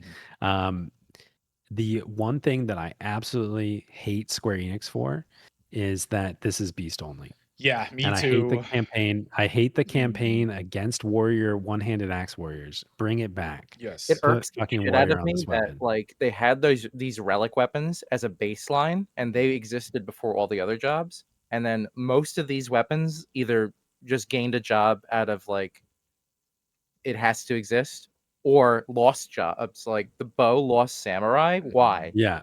They Yeah, could have yeah. just put these on tons more jobs. Like Yeah. the Great Katana could have been for Ninja 2, for example. This could have been for Warrior. Yeah. The Yeah. scythe could have been on Beast. Like stuff like that.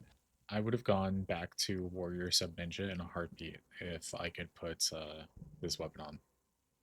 I mean, I'd even just warrior sub dragoon and like That too. like Yeah. doing this as a fencer build, like it would be crazy strong. Yeah, I would the bet cricket might Warrior be would be useful. doing consistent cap damage blitzes. Like that it would be amazing. Heghmoh, do you But- not have the TP offhand axe? Oh no, I haven't made the Oh, we TP gotta- offhand, but yeah. yeah. In We- 5K. Yeah, we gotta really go into those rabbit holes, right? Those warrior Yeah. rabbit holes. War So sub mid. Where are we placing this? for me, I this is a think- B. Yep. I would put this. My chat says B. I would put this because I love Beastmaster and because I have it and because I like it. I would put it in A, Mhm. like an A minus. But I will shift it down to B to agree with the majority. I thought you were doing the thing where it's like, because I love Beast and because it's so good, and that's why I'd also put it in B. That too, yeah. It deserves more, but Shiraj, where do you have this? I have it as a low B. Low B. Okay, Yeah. perfect.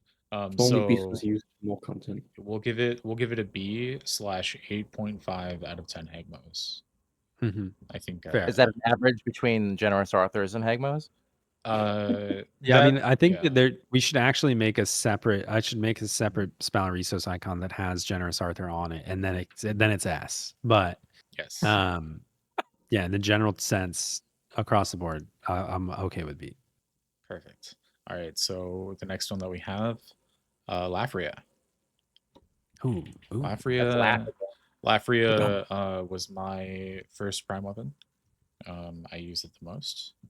I really like it. But you know what pisses me off about it?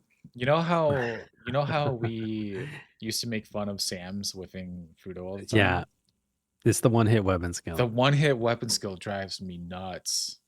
It You have that 5% feels so accuracy bad.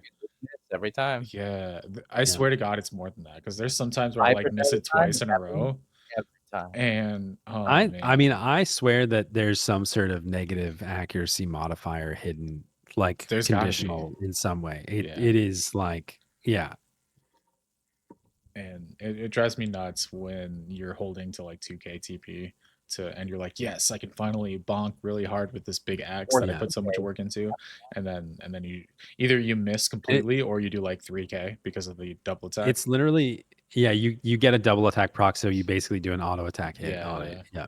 it. Yeah. It's always when it's like, oh no, or the white mage got silenced and the bad guys at 2% HP. If I just get this 2k disaster off, then we'll win the fight, and then you miss, and it's always that scenario. Yeah. You could I say don't it know was- how. Yeah.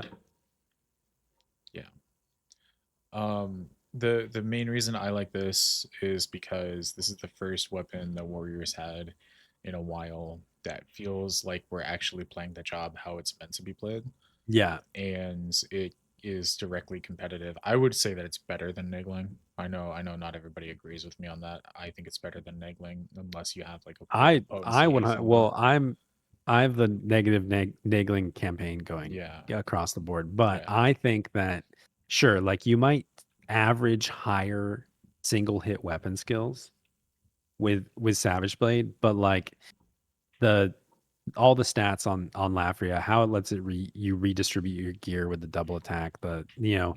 the warrior has this like fantastic thing where you very rarely in an engagement get the multi-damage proc on Lafria, and then you also get a multi-damage proc from your Empyrean combo effect, Mhm. and you do like a fucking 20k auto attack hit, and it's Hell just like amazing. But yeah, I think it's better than Nigling. I really like it. I think it's great. Having the 10 double attack, what gear do you get to rotate around? So there are a few ways that people approach it. There's the very straightforward, like some people are like, oh yeah, that means you can basically take your ambuscade cape, take the double attack off it, and put store TP. Right. That's one fair. approach. Mhm. The other thing, and to add context, the reason this is so impactful for Warrior is because Warrior's like number one itemization goal outside of DT and everything else is to 100 double. have 100% double attack. So you always double attack. I like doing stuff like swapping out my like artifact legs. This was more so before, like +4 potential +5 might change this, but changing artifact legs to be Empyrean legs, you gain like 10 PDL in your auto attack set, which I think is people often ignore. But like you gain that, you gain whatever other stats, and Well, just like you're it's just saying, if you're hitting yeah, a 20, 30K white hit, exactly. Yeah, very yeah, impactful. yeah. So yeah, I think that there's a lot of like retooling of your gear sets that you can do and still hit that 100% double attack, just because of Lafria, which is great. I wanted to bring it up because we were talking about the stat on the other weapon, and I think a lot of people would look at this and be like, well, Warrior already gets 100 double attack, so it's a waste. But the retooling is very important, and it allows Yeah. you to get a lot more out of your set. Yeah. And then I think the other thing about this weapon is like you're comparing it directly to Nagling, and Warrior does great with Fencer, but I think a lot of people directly compare it to Chango. Chango is like, if I'm not using Nagling for just doing raw damage, I want a skill chain. Chango is my go-to. Chango is really good. And I think this does the same thing, but better. It does. Yeah. Absolutely. I did like Yeah. a very anecdotal 1v1 fight of Neek just warrior spamming a one weapon skill. And I had Chengo, I had Lafria, I had Nagling. And we compared all of them. And Lafria, if you're the solo DD, Lafria just crushes everything hands down. Yeah. I mean, I think one that thing that's stopping. oh, go Sorry, ahead. continue ahead. Oh no, go. I was just gonna say on top of that, just quickly, like upheaval is a nice weapon skill because of the radiance. Radiance can hit really hard, but upheaval was never like a great weapon skill. It was always kind of like, oh, it's fine. You know what I mean? And disaster is a really great weapon skill. I'd rather do 2 cap damage disasters than do 2 70k upheavals with a radiance on it. But yeah. Yeah.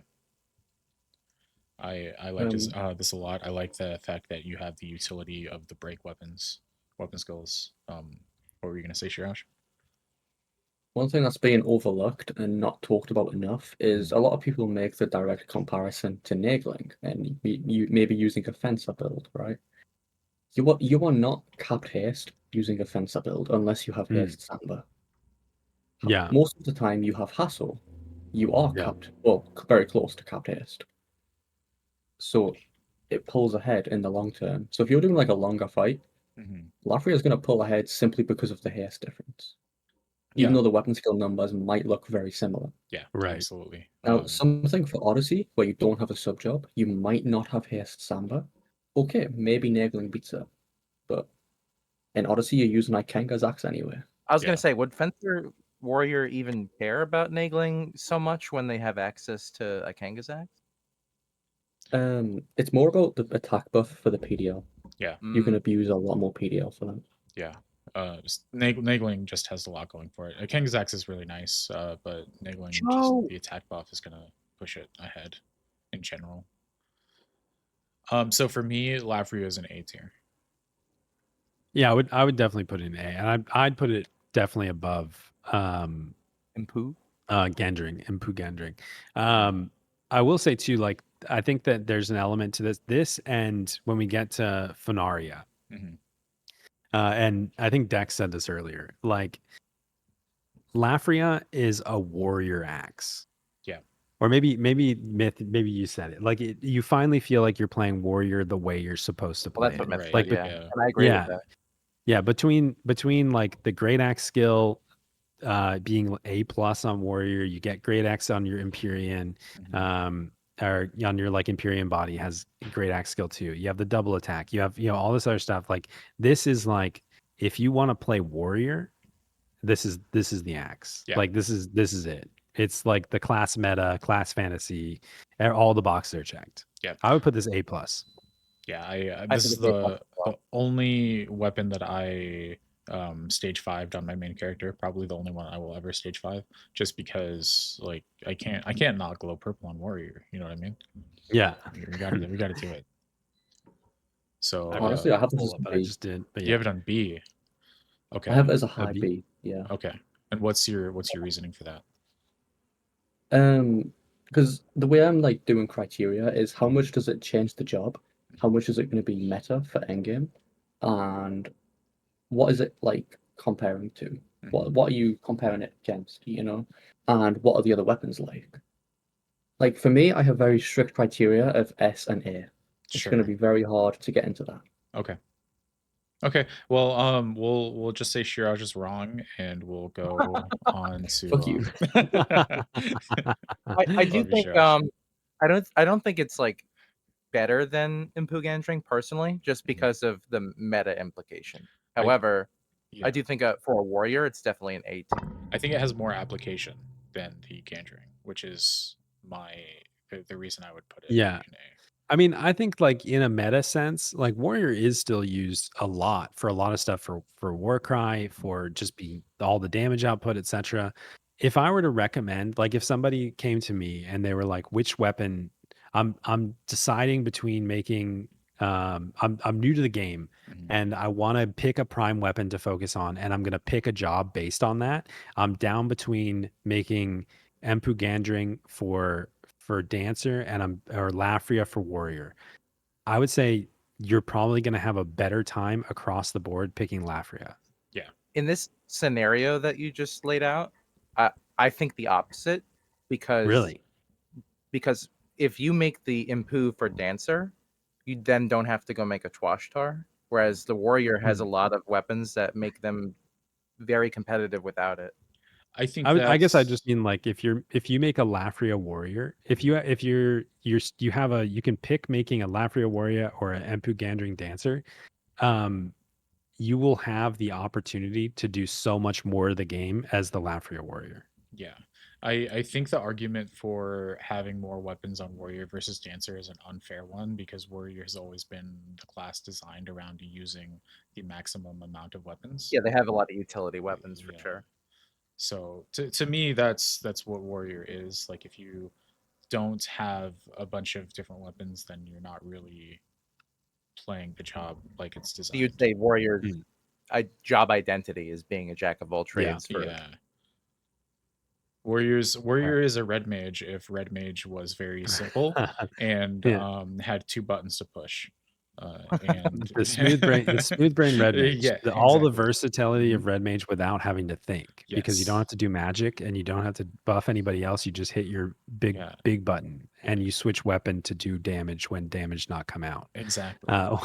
One second, let me When you feed my start cat playing because I think warrior, you that's why it's start harassing me. talking like a caveman. Is that what it is? Yes. Yeah, no, exactly. You don't think, you just bonk. You just try to get you're trying to get that smooth brain reaction of seeing big chunks of HP come out of mobs. That's what playing warrior is all about. Okay. I could go either way on A or B, but Yeah. I would lean more towards like low A Okay. personally. Yeah.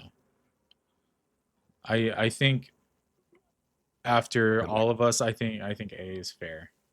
Okay, agreed. A plus, got it. Yes. Okay. On to the next one. We are looking at Faria next. It's a big one. Faria. Oh, nice. Okay. The scythe for Dark Knight only, I believe.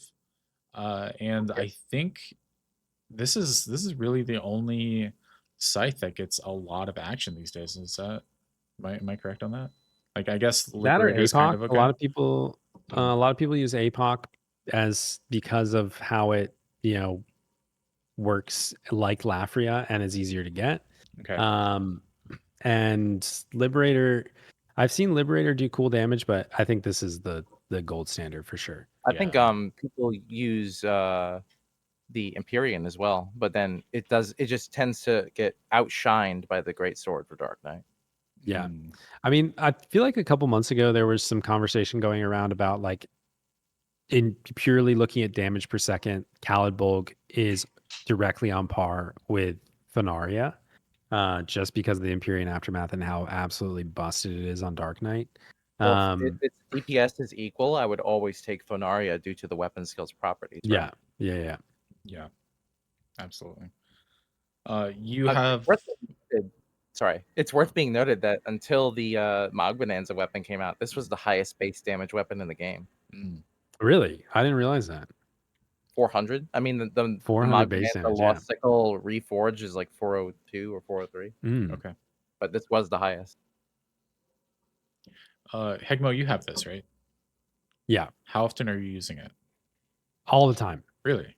Our Dark Knight does not take it off ever. Okay. I think that's really fair too. Like if you pick this weapon up, it is now your full-time weapon for Dark Knight.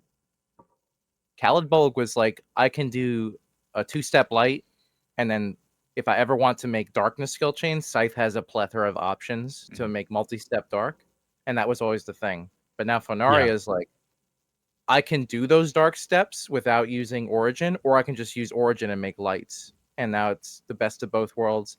Plus, you get Entropy and Catastrophe at the same time. Like that's amazing.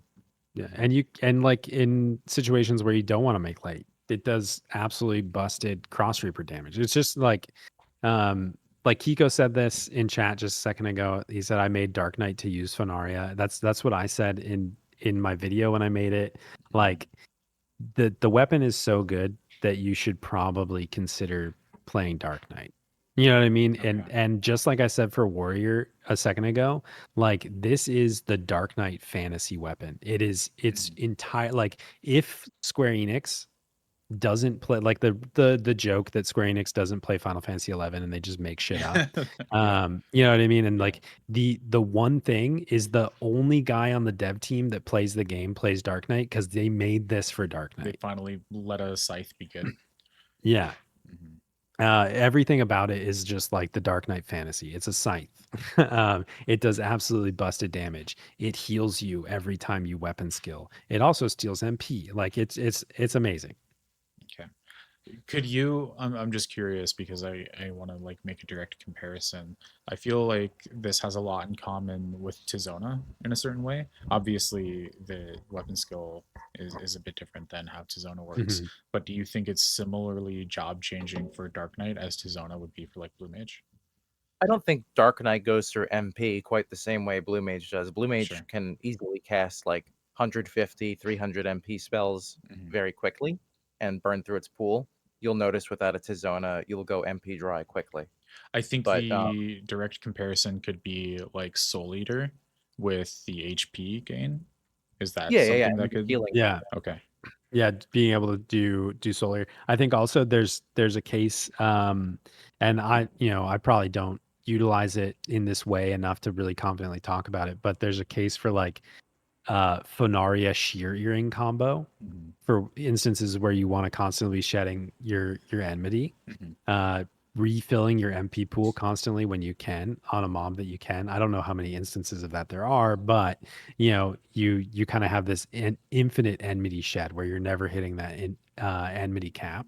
Mhm. I would say this might be very noticeable for a Dark Knight if you you build a strong occultic human set, you cast Impact, get your TP up, and then restore all the MP with an Origin.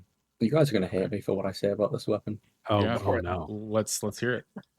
Well, if you want to like go down the rabbit hole, I think Shiraj is going to say that Dark Knight isn't good, and that's Well, the yeah. problem. I have this weapon at like mid to low A. Mhm. I have it above Okay. Lafria, but I wouldn't put Lafria in A anyway. Okay. I don't think this weapon is as good as people think, simply due to the end game meta practicality. Like if you look at 9 boss assorted groups, there's no Dark Knight. If you look at Oh, yeah, the 95 jail bosses, there's no Dark Knight except from 1 or 2 bosses. Mhm. You know, Mhm. like the meta team comps don't actually include a Dark Knight. You've got to make a Dark Right. Knight work around it. And if you Well, do yeah, make a yeah. Dark Knight work around it, then yeah, I Fornaria think is good. take the 9 boss discussion out of the topic.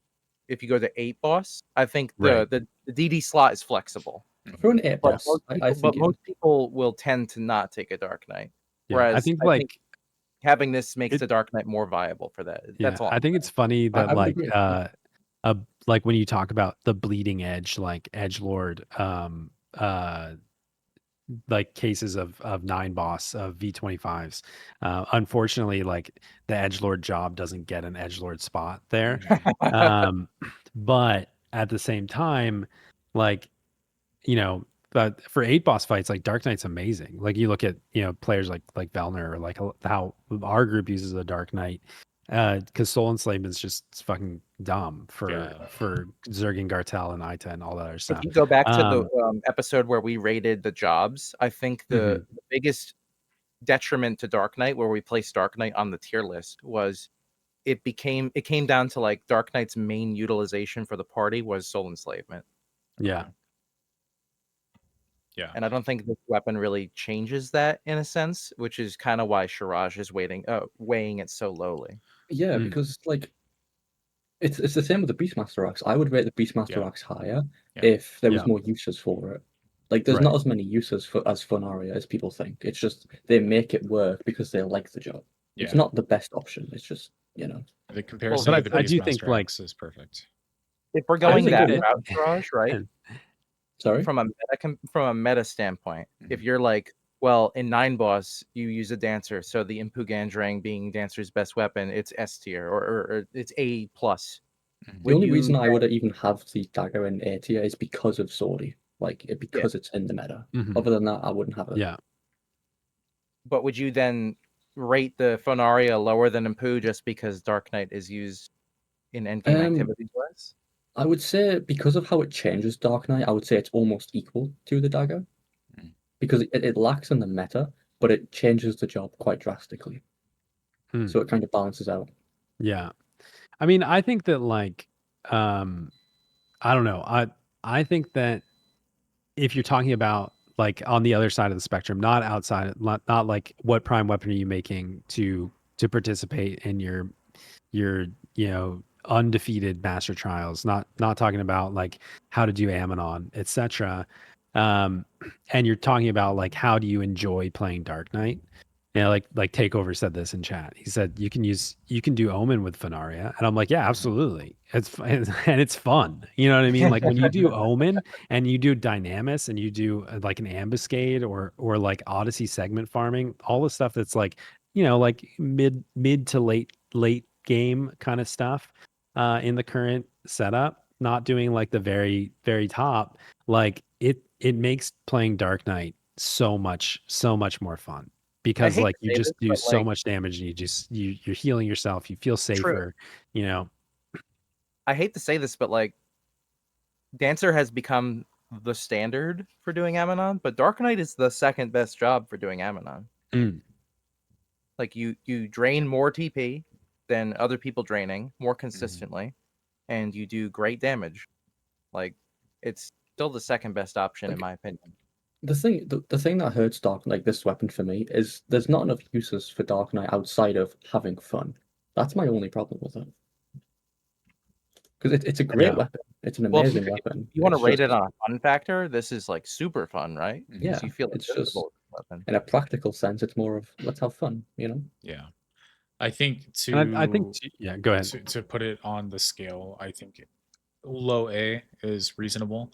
I think looking at it just like we did the Beastmaster X in the lens of what does it do to the job? It does a lot. What does it do compared to the other weapons? It can be applied, but the applications may be a little bit lower than some of the other more popular options. But in terms of what it does as a weapon versus another weapon, like in a vacuum, like if you It does compare a lot. Yeah. what it does Yeah. compared to Lafria, it Mhm. it does a lot more Yeah. because Yeah. of Yeah. its additional I, effects. so my chat unanimously voted this an S, and I would make, just because of how it aligns with the Dark Knight fantasy, how it feels to use it, ignoring some of the, like taking out of equation like the very top 0.5% of the game in terms of content, I would put this in an S too. I think it's just like the perfect weapon for Dark Knight. I think it belongs like A plus, either the top of A or the bottom of S. And I don't think the S tier is going to be very populated. Yeah. I think it's just like the fact of what Shiraj is saying is what keeps me from like slamming it into S. Okay. I don't rate it so heavily low, like he's putting it like a high B, low A. I think his arguments are valid, but only valid so much as to drop it to like the top of A tier. You know what I mean? I would still have it like mid to low A. I would have it above Lafria and equal to the dagger. I would definitely put it over the dagger. I think it's like barely not an S for me. The only reason it's not above the dagger for me is simply because of the endgame usage. I do think going back to Heghmoh's initial point, would you make the job to use the weapon? And a lot of people would. Like the weapon is that good. It is. Yeah. And I think that like this is a really like this is where like the kind of logic of the tier system breaks down, because like I think that putting Impugandring and Faria next to each other is difficult because they're entirely opposite. You know what I mean? Like in their use, they're exactly opposite as to why they're good or not. Yeah. Okay. Someone in the chat said 8 boss sortie runs is endgame, is it not? And the thing is, 8 boss It is. sortie runs is endgame. However, you can do 8 boss with almost any DPS combination. Yeah. I've done 8 Like- boss a lot with Blue Mage. Can do it with Yeah, the you can do it Beast with pretty much any DPS job Yeah. combination. It's just you're not going to be able to suddenly succeed because you have the scythe. It's just a fun weapon. And Have fun. as Zashirit in chat is saying, like it's been Yeah. done with Summoner. Yeah, and our Summoner's resident summoner advocate. I think that so strong. 8 boss sortie is absolutely endgame. In the same way that like Dynamis Wave 3 is also still endgame. You know what I mean? Like these are, you know, fights that you can't as a new player not come leading into. edge. But I Like- think that when like when we get the Shiraj and the myth perspectives and stuff like that, like endgame to them is now the very I'm just very very top of critical. endgame. Yeah. So it's a slightly different perspective, but I think to 99% of the player base, like an 8 boss sortie run is absolutely aspirational. To me, like I've done 8 bosses like 3 times. You know what I mean? And I was like, holy shit, I can't believe we did it.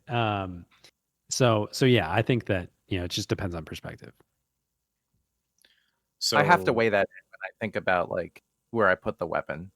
Yeah. And that's why I'm like, I think it's an S from every perspective that Heghmoh is saying, Mhm. and then the slight hits on the job in terms of its versatility is really what keeps me putting it from S immediately. Like, I want it to be the best A weapon, and I'm happy with that. Yeah. It's I a think great I'm tentatively slotting it in S Mhm. until we get to the end, and then we'll see what else gets in S, and it might get bumped down for me. Yeah, I think that's a good slot. After crunching the numbers, running the simulation, Dark Knight, Origin, the Scythe, it's looking passable.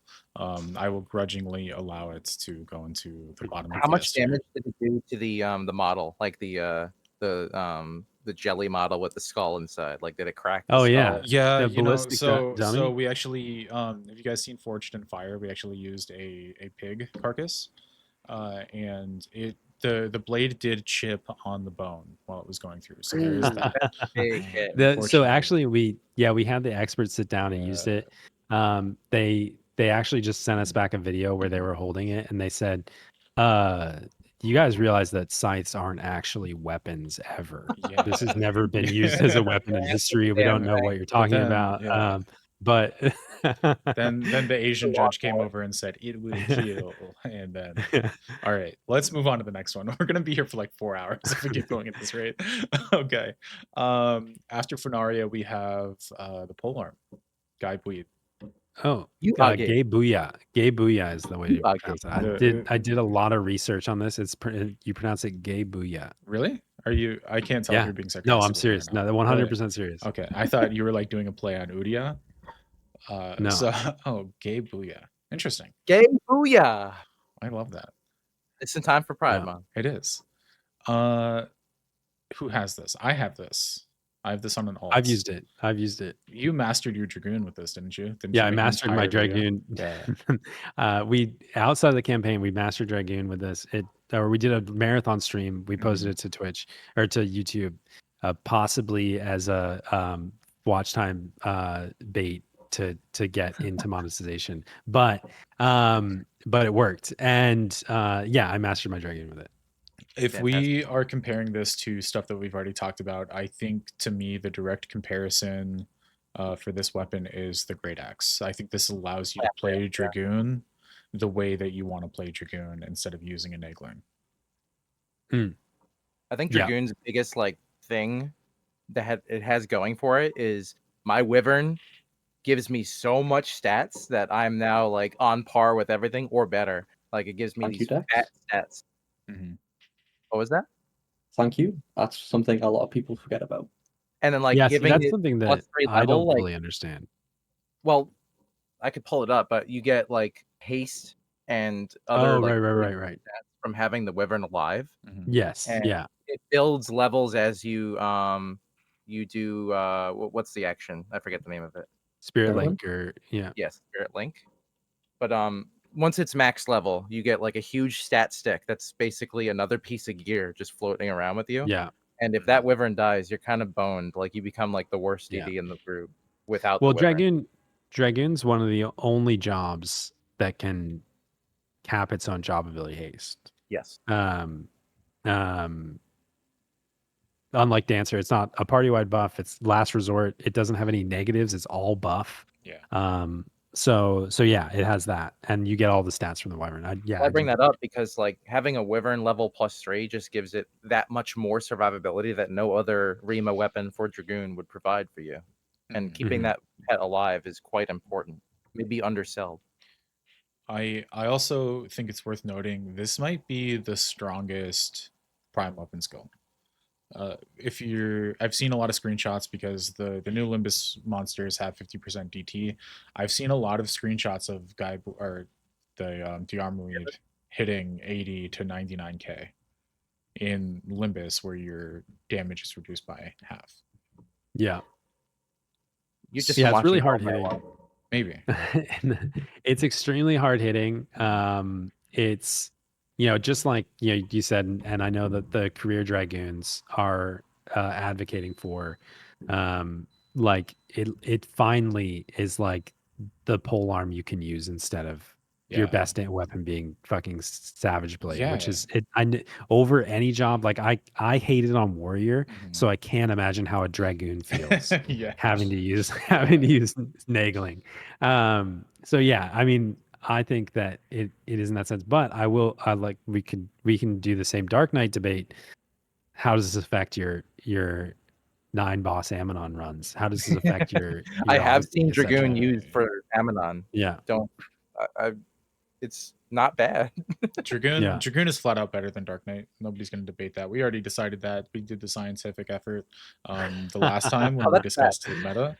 So Yeah. Sorry, take over. Shiraj, what are your thoughts on the polearm? I actually think in terms of raw damage, I think the Prime Polearm is the strongest. Mhm. I actually have this as the second best overall Prime, and the only reason I can't have it in S tier is because of, similar to Dark Knight, there's not enough use case scenarios. Okay. Because while it fundamentally changes Dragoon, because Mhm. prior to the Prime Polearm, you had Trishula as the second best Prime Yeah. Polearm. Nobody's using Trishula. The fuck? Yeah. Dumb. So it's I mean, nailing. like And Shining one is still good too. It just yeah, does less Shining stuff. one's Oh yeah, kinda for impulse drive, like that was the problem with Dragoon always. It's like so you'd finally get Trishula and you'd be like, oh hell yeah, I got my Aeonic. The ambuscade weapon still does more damage. yeah. Like the fact that this has pet level plus on it means that it keeps your weapon alive, and keeping your Mhm. weapon alive is how you do damage as Dragoon. And the fact that the weapon skill hits fucking insanely hard, Truck. it's above Fornaria for me. However, there's just not enough use case scenarios for Dragoon to just put it in S tier. Yeah. Yeah. And there's so much to Dragoon that's like, I think that Dragoon is one of the most underutilized, misunderstood jobs in that it's actually a lot more complicated than it plays. Mhm. Between Angon and like all the different like effects that Fly High and Spirit Surge have. Like I think most people know that like you get the defense down. Basically, you get an Angon from your jump, right? When you're in Spirit SPs. Surge Um, or Fly with High. Spirit, with one of the two, I think it's Fly High or maybe Spirit Surge. I can't remember. Spirit Surge, you eat the wyvern. I think that's the bad Yeah. one. And you get the stats temporarily and then you lose it, which is kind of like it's great for a short Zerg, but like high jump gets a TP drain in the same thing. So you basically have like the TP suppression of a Dark Knight if you're when you're in SP spamming high jumps. Mm-hmm. Yeah. So many cool things. This might this might be the first one that I want to put in S tier. There's like a lower S Really? tier, and I think it knocks Funaria down to A, to be honest, Oh, okay. because it does more damage. I would argue that it's even more game changing for Dragoon than Dark Knight, because we've talked about like I agree. this being the more, or we've talked about that being like a Dark Knight fantasy. This is a bigger fantasy for Dragoon, because now we're going from nagling supremacy on Yeah. a polearm class to actually being able to use a polearm. Yeah. I On- mean, on top of in it a being the similar hardest hitting weapon skill. in a similar sense, if you're talking like I get to play Dragoon and use a spear for once, like a lot of Dark Knights felt that way about their greatsword. You That know, about I never about get Scythe too. Scythe. Yeah. Yeah. So I I'm mean, not Dark Knight at least their had, rating of it, saying it's comparable. yeah. One I- of the things that hurts this weapon for me, though, mhm. and it's another reason I can't put it in S tier, is too many enemies resist piercing. Mhm. That's Yeah. true. And I think, even and though that's I have yeah. sorry. I was just gonna say that's a blanket issue with like Monk, with Varga, with Yeah. any job that's like single damage type, is that you get stuck in this pattern where it's like There are too many flashing Yeah. enemies. Mhm. Yeah. It's like, I honestly would have this weapon above Funaria in terms of I agree. damage, but in terms of usage, I would say it's in terms of ranking rather, I'd rather have it like equal, because Dark Knight's used slightly more, but Dragoon's better. You know? I agree with that Yeah. assessment. Yeah, Dragoon has just enough more going for it that actually helps out a group. That, yeah, I think it's hard to argue that Dark Knight is better than Dragoon. I think from the argument of the perspective of each individual job, they're both S tier for the job, Mhm. but from the grand scheme of things, these are both A tier weapons. Yeah, Just one might on any given day you might rate one higher than the other, Mhm. but they're both competing for the top of a slot. I don't think any other weapon, like we're going to talk about the great katana soon, and that's the only other comparison with Mhm. two-handers to these other ones, but Yeah. I think these are the ones that are competing for that A+ slot, Perfect. So Yeah. yeah, to me, Phonaria is knocked down to A because this kind of puts a little bit more perspective on it, and I think Polearm is either top of A, bottom of S. What do you guys think? Yeah, I think that my chat actually voted this a little bit lower than Fenaria. We got more of like an A+ than an S unanimously. But I think, given the job meta and everything else, like I totally agree with that. I would probably I think I agree with Dex in the sense that, like, in reality both Fenaria and Gabooya are probably both A+, top of the A tier. But yeah, I can't decide which order to put them in their S tier bucket right now, in standing alone. So like it's between the two of them. Cool. They're very even. Yeah. Yeah. Perfect. I think we're good to move on to the next one. Yep. Okay. Yep. After Polearm, we have Dokoku. So this is the ninja katana. I know Heghmoh has this. I've been thinking about making one. It looks interesting. Let's see. I hear the weapon skill is very good. The It's not a blade stats- weapon still, so automatic 0 out of 10. Like Yeah. Why couldn't they call it Blade Dokoku? Oh yeah. Wait, is it not? Echo Meppo. No, it's just called Dokoku. It's the Yeah. only weapon skill that doesn't have the naming convention. Yeah. What Alright, is yep, auction weapon. what is that derived from? Zesho Meppo. That seems like that's got to be Oh some yeah, sort just of. Sesho Meppo. It's like it's used in Final Fantasy 14 as an Mhm. ability as well. I looked it up. It's got some like poetic meaning. Zesho Okay. Meppo. I'm gonna talk so much shit about this weapon, by the way. I can't remember what it is. Do I it. looked it up at one point, and it's like something like philosophical, like life springs from death, or you know what I mean, like that Oh, that kind of interesting. thing. Yeah. Well, It's actually from a blade death perspective- in whatever language. from the perspective of like a naming convention, this gets so many negative Heghmohs for me. Zeshomempo is a Japanese Buddhist term with the meaning related to the impermanence of life. It roughly translates to the law of life arising and ceasing. Interesting. Everything that has life will surely perish and die at some point, which Wow. is really ironic for a weapon that kind of sucks. Oh, edgy for a Like Japanese memento mori. Okay. Ouch. All right. I want to, Shiraj, you seem to have a very negative connotation of this weapon laid on us. Why do you hate it so much? Lay it right This across. weapon is yet another overhyped weapon. Okay. People think this weapon changes the way Ninja plays. This weapon is dog shit. The only time this weapon thrives is in capped attack scenarios. Ninja Wow. is never capped attack in any endgame content anymore. Mm. The only Yeah. the only time this weapon beats nagling is when you have a Geomancer bolster. Blaze of Glory, frailty okay. that's not nerfed. Let's take nagling Blade Savage out of this, and how does it compare Is to it- Heishi? Is it the best katana? Yes. How does it compare to But Heishi? I would say it's better than Heishi. By However, a if you're using a katana, yes, by a lot. If you're using a katana on ninja, you're playing the job wrong. Just use nagling. You're going to do See, I more would- damage. I would get Yeah, pushback. I to that, think right? I think that like in the way that the pole arm fixed Dragoon and allowed Dragoon to finally play Dragoon with a pole arm instead of nagling, this katana failed to do that. Yeah. You know what I mean? Like it I agree. doesn't, it's not so strong that it like, oh, thank God, ninjas can finally use katanas again instead of savage. I agree with instead that. of savage blade. Which is unfortunate. And I think that Well- like, again, those are problems with ninja. It's just like Beastmaster in a worse way because like the weapon is also unfortunate.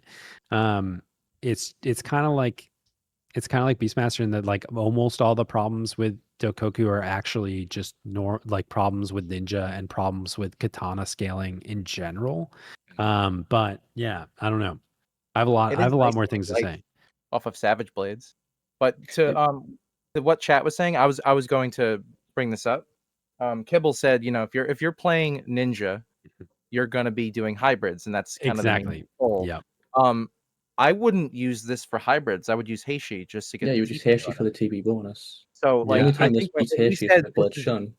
when you said this pulls ahead of Heishi, I kind of had pushback to that. I was like, Well, I'm I not- wasn't factoring in hybrids. I was doing Blade Shun, which is that Yeah. weapon skill. that's If you fair. want to talk about Yeah. like overall, you will never use this weapon.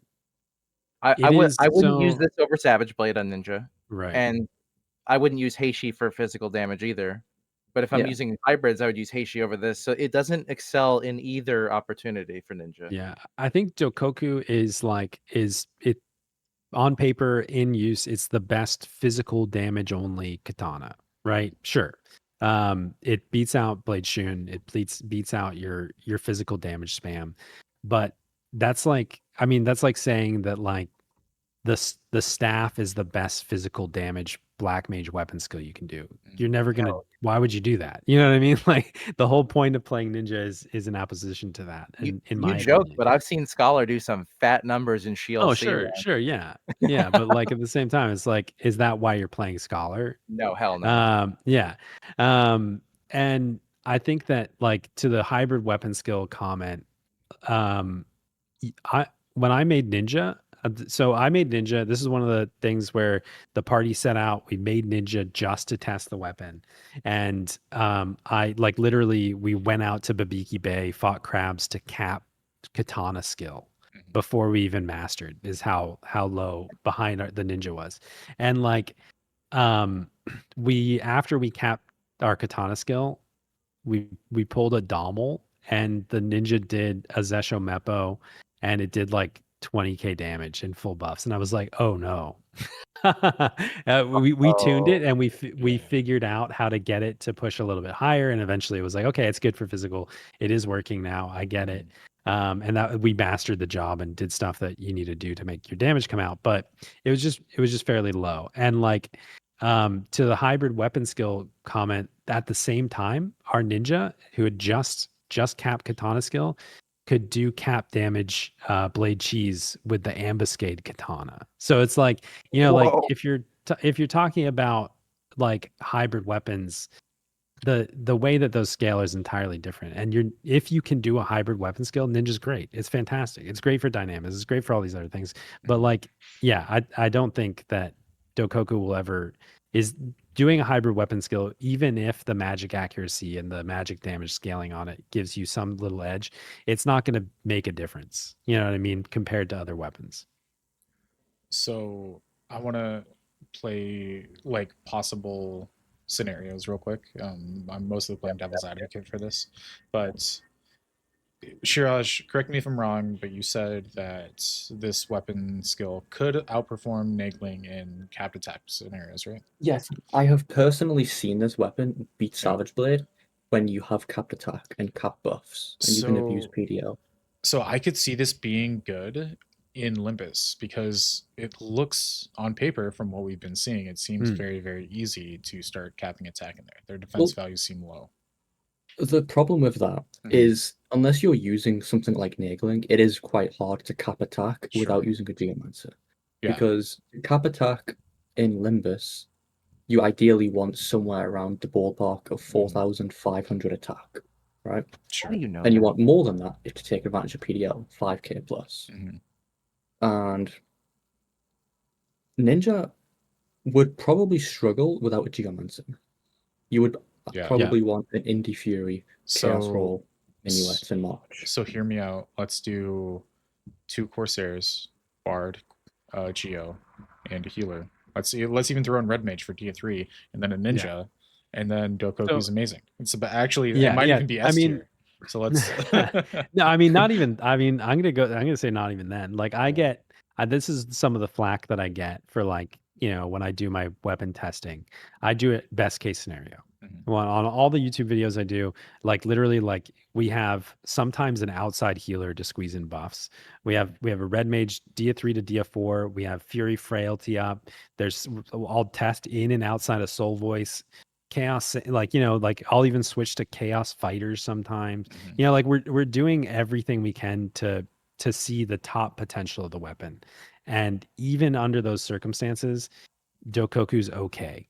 You know what I mean? Like that's my issue with it. Sure, it does beat Savage Blade. I think in my testing, I honestly don't remember making that video, but like I think when we tested it, it was better than Savage consistently, but it wasn't like oh my god, look, we're doing cap damage every single time. This is cool. It was like it's kind of doing all right. 70k, that's pretty good. Yeah. The only time I could see this beating Savage Blade in a non-capped attack scenario is if you were a solo ninja self-skill chaining, which, let's be honest, it never happens in today's endgame. You have a Corsair attacking, a Bard attacking, another DPS. Yeah. You are not solo skill chaining anymore, unless you're solo with trusts. So, boys, is this going to be our very first D rank? Hey, man, this is my D rank. I would put the sword goes in F tier, man. Okay, well, we overruled your decks. I think Dokoku does okay. Yeah. If we're comparing this to like the bottom of the barrel, I think Dokoku does more for Ninja than the sword does for those jobs. Okay. In that it's like a katana that's kind of Savage Blade. It's kind of like a replacement physical that's a katana. Obviously it's not good. Yeah.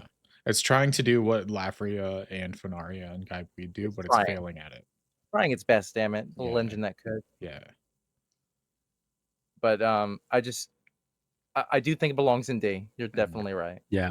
I would put it in D in this rating right here. And I think that like again, it's just unfortunate because like most of this is problems with Ninja. And Ninja is just like it has not.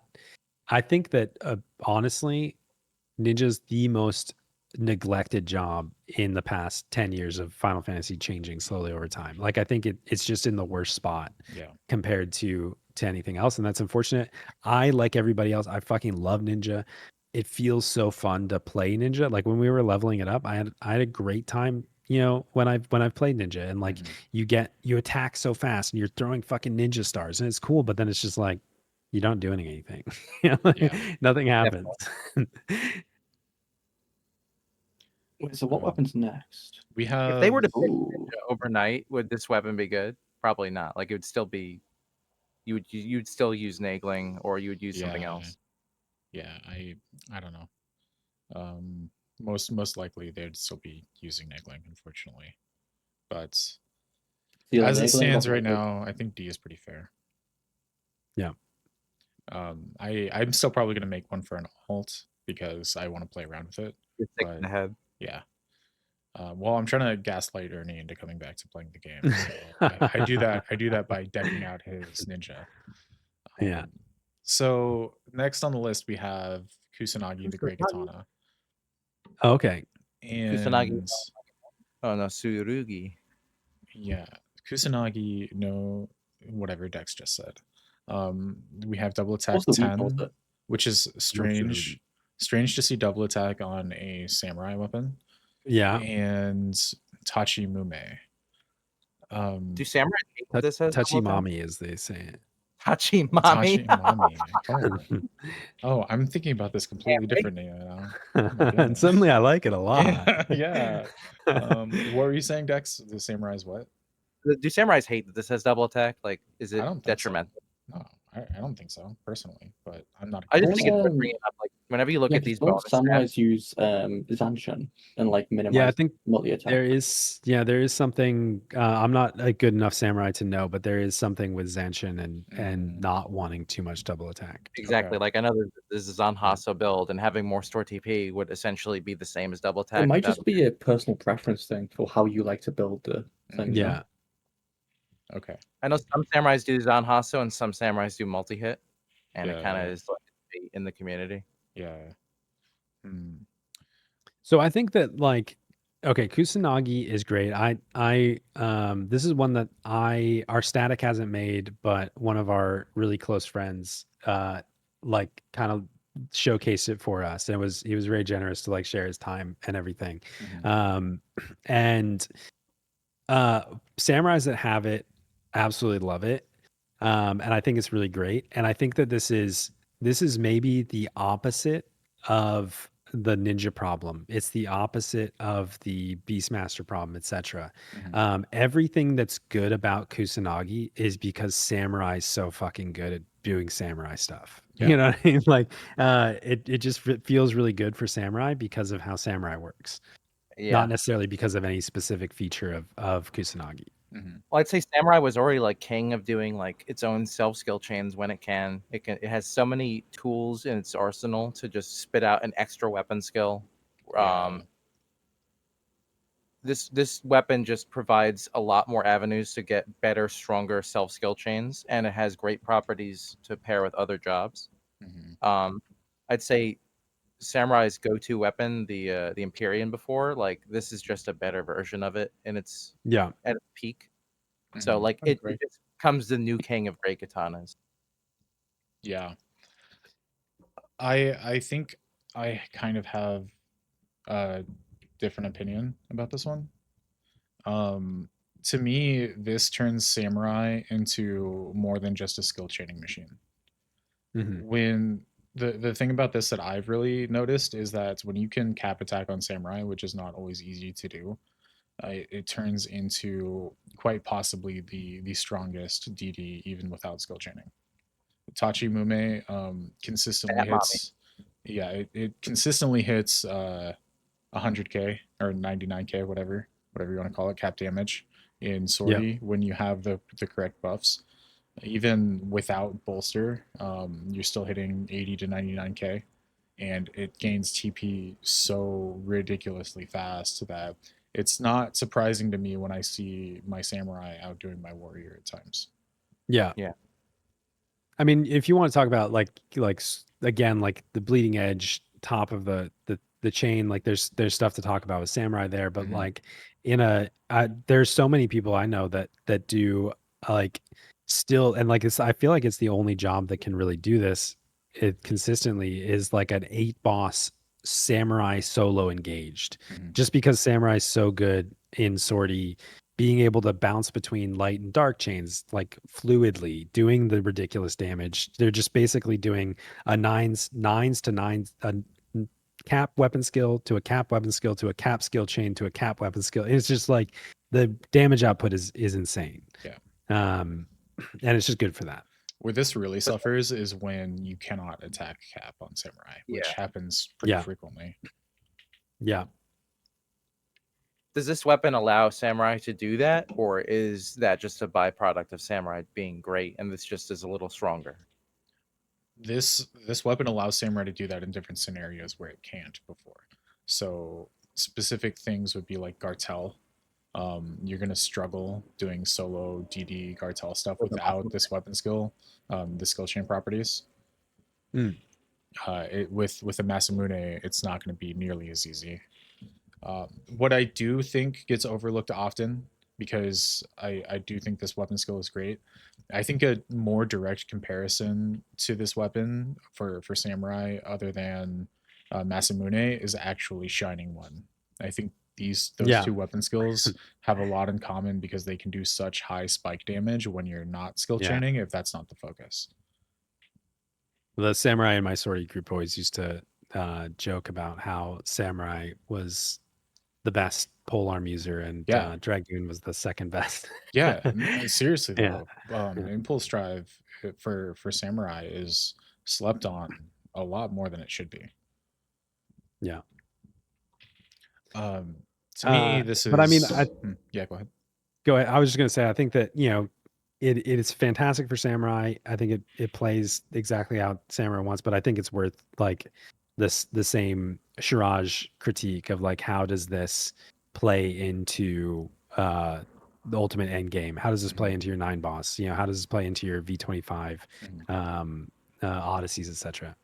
Well, I would say if you're gonna take it that way, like let's take 9 boss off the table because you don't use samurai 9 boss, but in 8 boss, it's just a better version of what you've already done, and it does.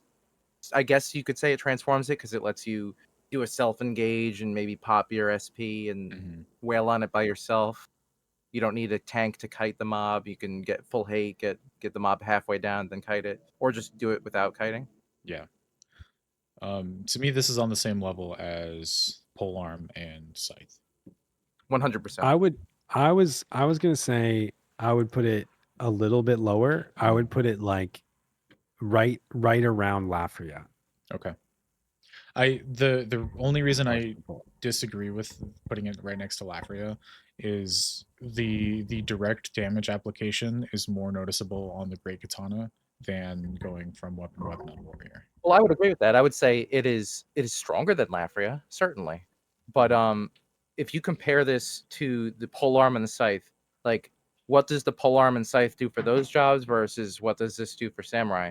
I think this is just a better version of Masamune, whereas the other ones kind of transform the job more, allow them to have more weapon diversity. Okay, that's fair. So I do think it's below the other two weapons, but it's still like high A tier. Do you above think? Lafria, at least. Do you think allowing it to do very high damage darkness skill chains could be argued that that changes the job similarly to the other two weapons, the polearm and scythe? I don't think it's as transformative. Okay. Personally. Yeah, I think that's fair. So top of A tier. I would say that's fair. Cool. Ready to hit the next one? I would have it above the scythe. You'd have it above the scythe. Above scythe. Interesting. Wow. Yeah. Tell us why, Shiraj. Samurai's use more than Dark Knight. The weapon is very equal to the scythe. Perhaps the scythe is a little bit stronger, but Samurai's used more often. Yegasumi's significantly better than Soul Enslavement. And yeah, you just get more usage out of Mume. I would a SHLC, like you'd rather have a samurai than a Dark Knight in most in most scenarios. Yes. I would have the Great Katana above the scythe, below the polearm, in the middle. Okay. But they're all above the Great Axe. We can be on a consensus there, right? Yeah. Yeah. Yeah. I think putting this like on in between S and A or somewhere around there is pretty fair. However you choose to do that, I think it's kind of like a personal preference at this point. I think that like my scale might be a little bit different than where Myth got his stuff. I currently have like the polearm and the scythe. Polearm's at the top right now. Scythe is second in S, and then I have Kusanagi in the top of A tier.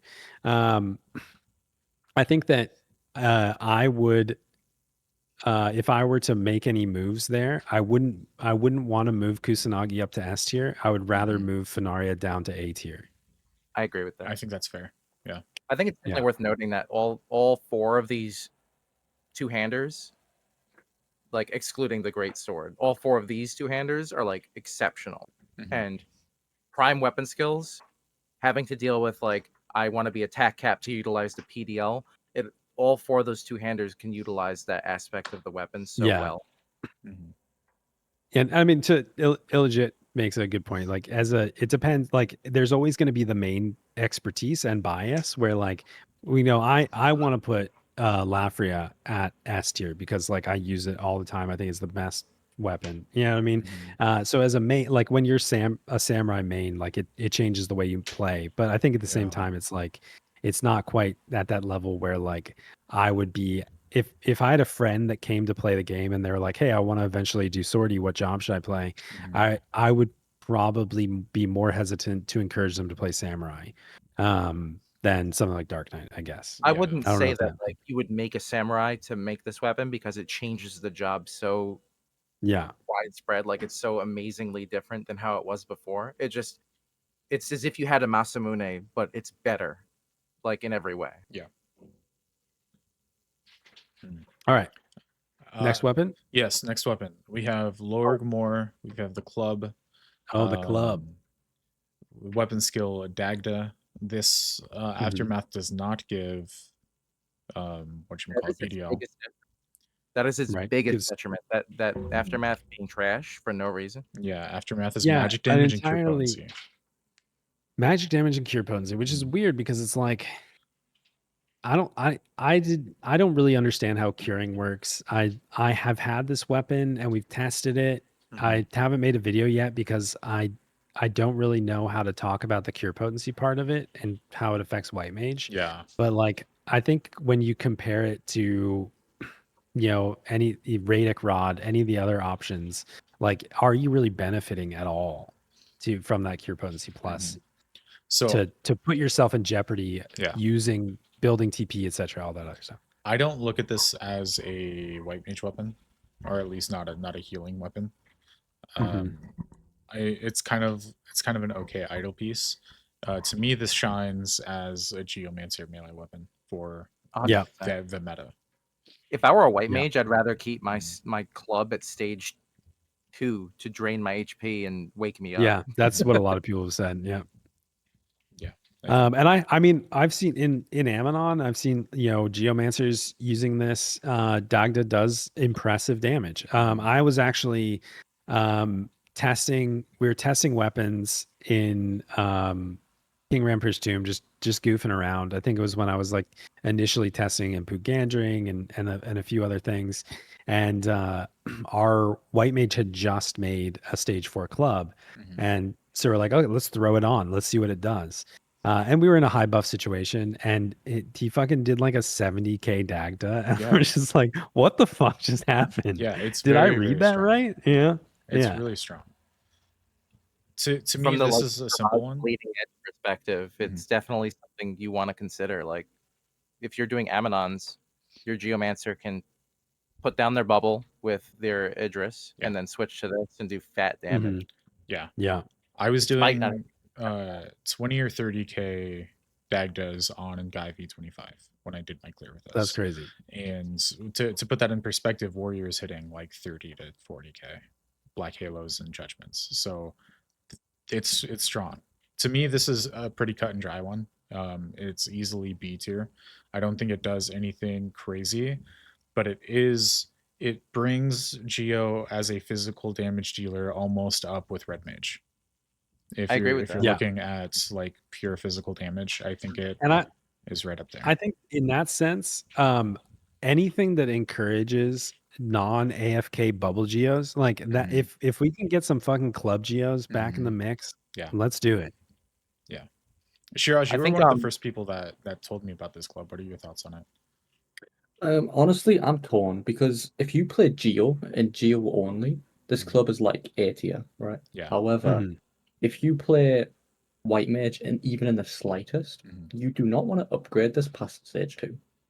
Sure. So it's like it's a weird thing because it does great damage, and you can it's like your best damage dealing option for like Just to Aminon get this and out there, MDM. if you make a stage 4 or 5 prime club, are you not allowed to then buy a stage 1 prime I club? don't believe No, so. I don't think you can. I don't think you can go back and that's do like worth a lower pointing tier. out there. So simply because of losing the ability to automatically wake yourself up, it hurts to put this, I would say, low B, high C, simply because that is so strong for a white mage. Yeah. Because sometimes you do not have sublimation, or it gets accidentally full. This is And I definitely think too, a like weapon, and having white mage on it is like kind of a misnomer. I think that I would have loved to see something that augments like like when you look at your what's a fucking mythic You're talking about Yeah, the mythic Yagrush? club Yagrush. You look at your Yagrush and how that's a weapon that literally changes white mage. Yes. It entirely reinvents how you play white mage. You look at that and like you kind of wish that there was something to that level as a passive on this. And then same for Geo. Like it's a cool physical club for Geo. It's nice idle piece, etc. But it's not like gonna change the way that you play Geo like no, not at all. Not like even the Idris slightest. does, like it just doesn't have that same impact. If you were to focus on one weapon for Geomancer, it would be Idris. If you were to focus on one weapon for White Mage, it'd be Yagrush. And I think that with like the Geo comments too, I think that I almost feel opposite about this than I do about Spalorisos, and like why not just put fucking Warrior on it? Why couldn't we just, you don't even have to make a new model because there's no fucking weapon models. Take Geo off the club and give us a fucking Prime Bell.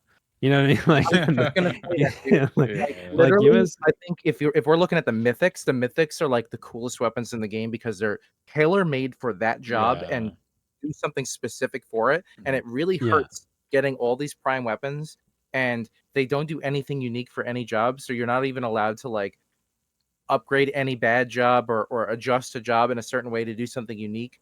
Like I would love for this to be like the club that is end all weapons for white mage. It has like Cure Pot 2 crazy, it does Surd, it does silly stuff, and then you have the bell for Geomancer. Like, why can't we have a Rima bell? Yeah. Frustrating. Yeah, I don't know. I think it does more to improve the job if we're looking at like Helheim and Varga and the other stuff that we have at C. I think it's closer to B. I could see putting this at the top of C. No, I agree or with that. in the 100% B. Like, okay.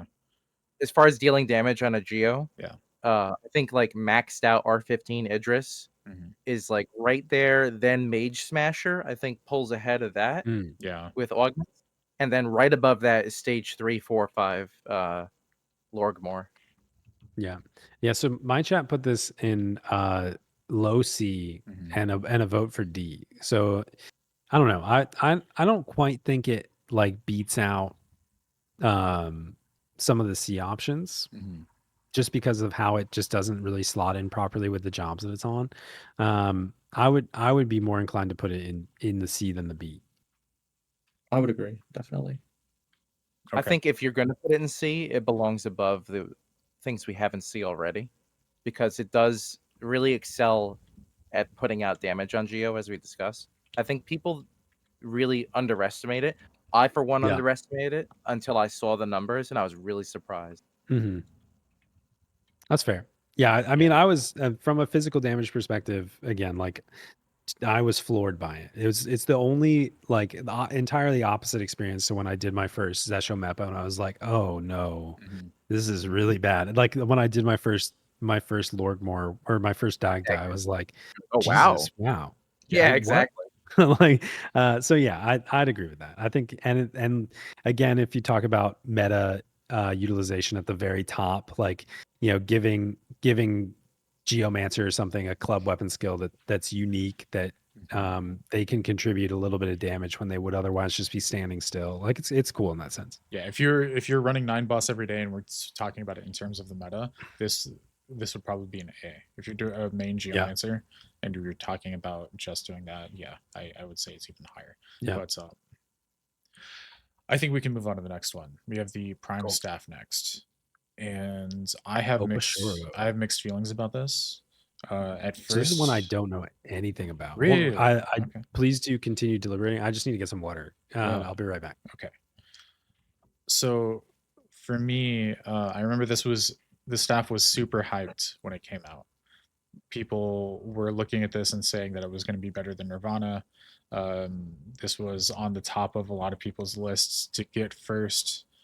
And it seems like the interest for this has kind of tapered out quite a bit.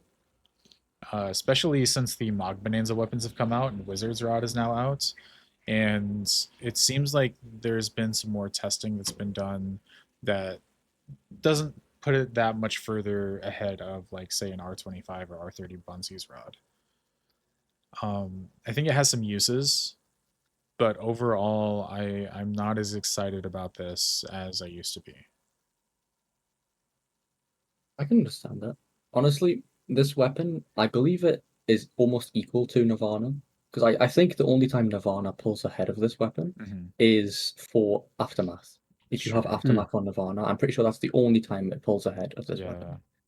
Our resident summoner advocate at one point, and I might be misquoting, but it was basically saying that like Nirvana is I'm going to say this backwards inevitably. It's like a fucking USB stick. I'll say it wrong. Nirvana is good for physical, and this is better for magical, or whatever the other way around is on blood packs. But yeah, just in terms of how the scaling works. Yeah. So to me, this is purely a black mage weapon. Okay. I would agree. I wanted, when it first came out, I was really excited because I was like, oh, I can finally use a staff on Scholar. Maybe I can finally take advantage of some occult acumen stuff. But with Wizard's Rod, it seems to have fallen behind a little bit. Which is crazy. Yeah. Well, that and on Scholar, I don't want to be having to activate Aftermath. Right. Yeah. That's the hard thing about both Black Mage and Scholar. Like, are you gonna sit there and build TP, all that other stuff? On Black Mage, it's a bit easier. Because of occult acumen. Yeah, I'm more comfortable. Yeah. There's a lot of cool stuff that Black Mage can do. Mana Wall is super strong. Melee Black Mage is doable in a lot of scenarios, even though it might not be as comfortable as sitting back. You can do it, and you can also add like a lot of skill chain stuff if you are TPing with a staff. So I think it could be used. If I were doing 8 boss mage method sortie runs and I was able to go black mage, I would be meleeing with this staff, and I'd be comfortable doing that. Maybe not on, say, Aita, but for most of the other ones, I'd be pretty comfortable with that. Honestly, I don't even think this weapon has a place for summoners magic blood pacts. Yeah. Because I'm pretty sure you still use Griot from magic blood pacts. Oh, really? I don't know much about summoner. And honestly, Wizard's Rod or even R30 Bunsee's Rod beats this weapon unless you have Prime. I'm not Prime, Aftermath. Yeah. Yeah, I think like you said, like I don't know too much about like like summoner or whatever else. I don't know anything about magic. So like I don't understand how any of this works. So like staff is one of the last ones that I would be able to talk about like intelligently. Yeah. But my understanding is just Galka brain. But I don't know. I think that like there's maybe like simmed or mathematical instances where this has an advantage, in Aftermath under perfect conditions, all that other stuff. But I feel like with any magic strat, there's so many fucking variables that when are you ever simming it perfectly? So the reason this is so strong for Black Mage is strictly Merker and Occult Acumen. Because you want to be using a staff anyway on Black Mage for that exact reason.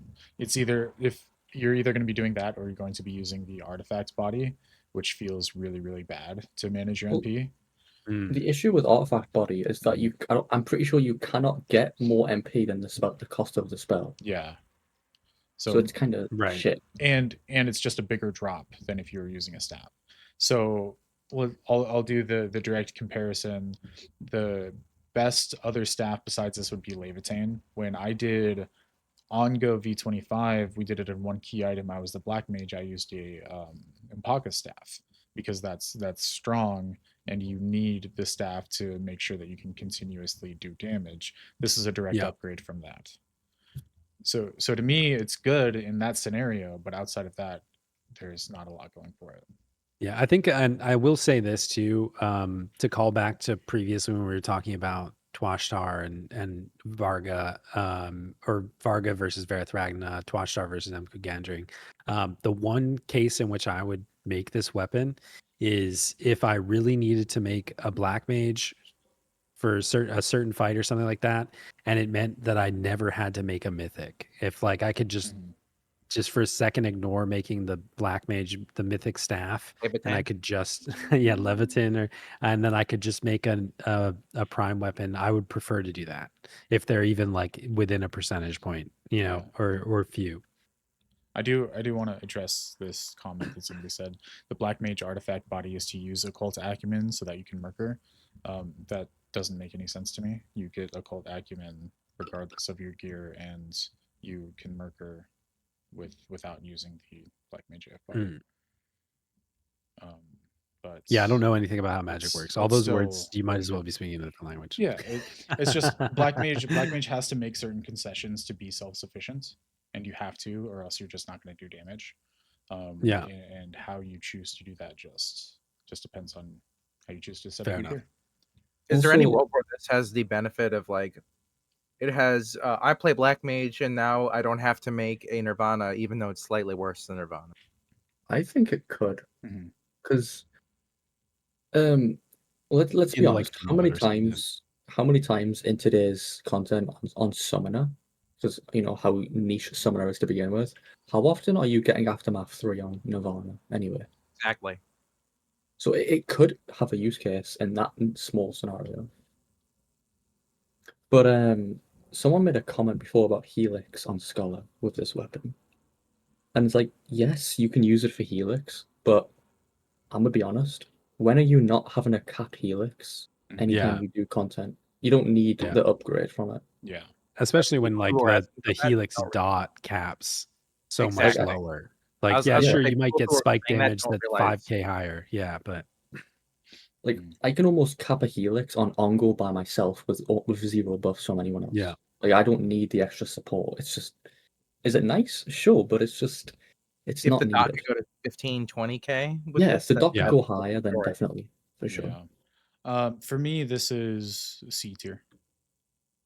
yeah, I would put this in C. I think this is one that like has less like fewer people use it. There's less people talking about it. I think it was just the hype the when votes are Mage setup pretty came out.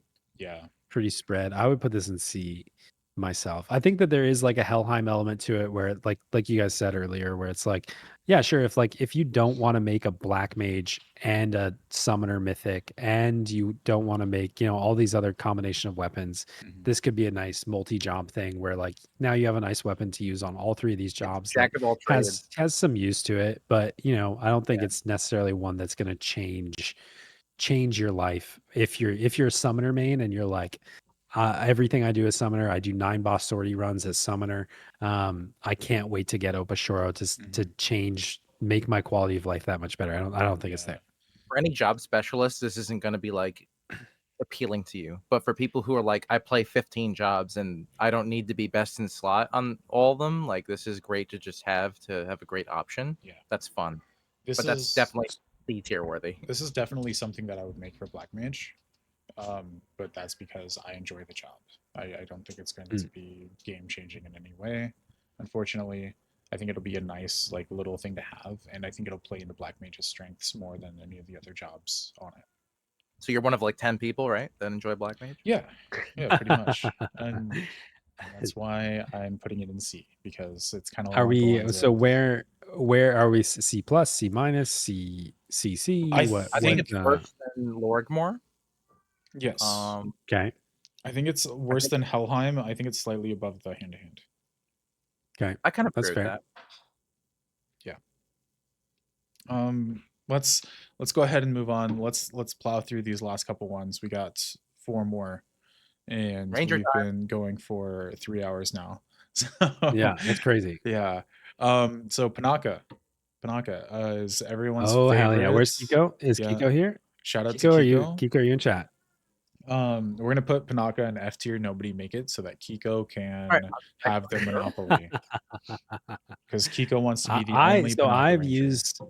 I've used Panaka. I have it. It was actually before I made Lafria. Mhm. I had convinced myself that instead of Lafria, I was going to make Panaka, Mhm. just because I wanted to be a bow ranger. Sure. And my static talked me out of it. They were like, "Come on, just use something for the job that you good play." guy static. They did the opposite to me that I did to Shiraj with the Beastmaster axe. And if I had made it, I would never use it, but I would be happy that I had it. Mm. I think it's sort of like pole arm for Dragoon, in that Okay. like for all the rangers that have just wanted to shoot a bow for decades, and that since the days of Sidewinder on Calibris, Mhm. they just haven't been able to I miss my shine. Urido's bow, dude. Finally, we get a fucking just nuclear bow. It's Yep. amazing. I will not deny that Sarv is the best bow weapon skill. Like it's not even close. Mhm. Yeah, by a mile. Yeah. Boys, you might hate me for this one. Mhm. I have. You're not a I would ranger. We're have. a ranger. Shut up. I would have this below the hand-to-hand. Why is that, Shiraj?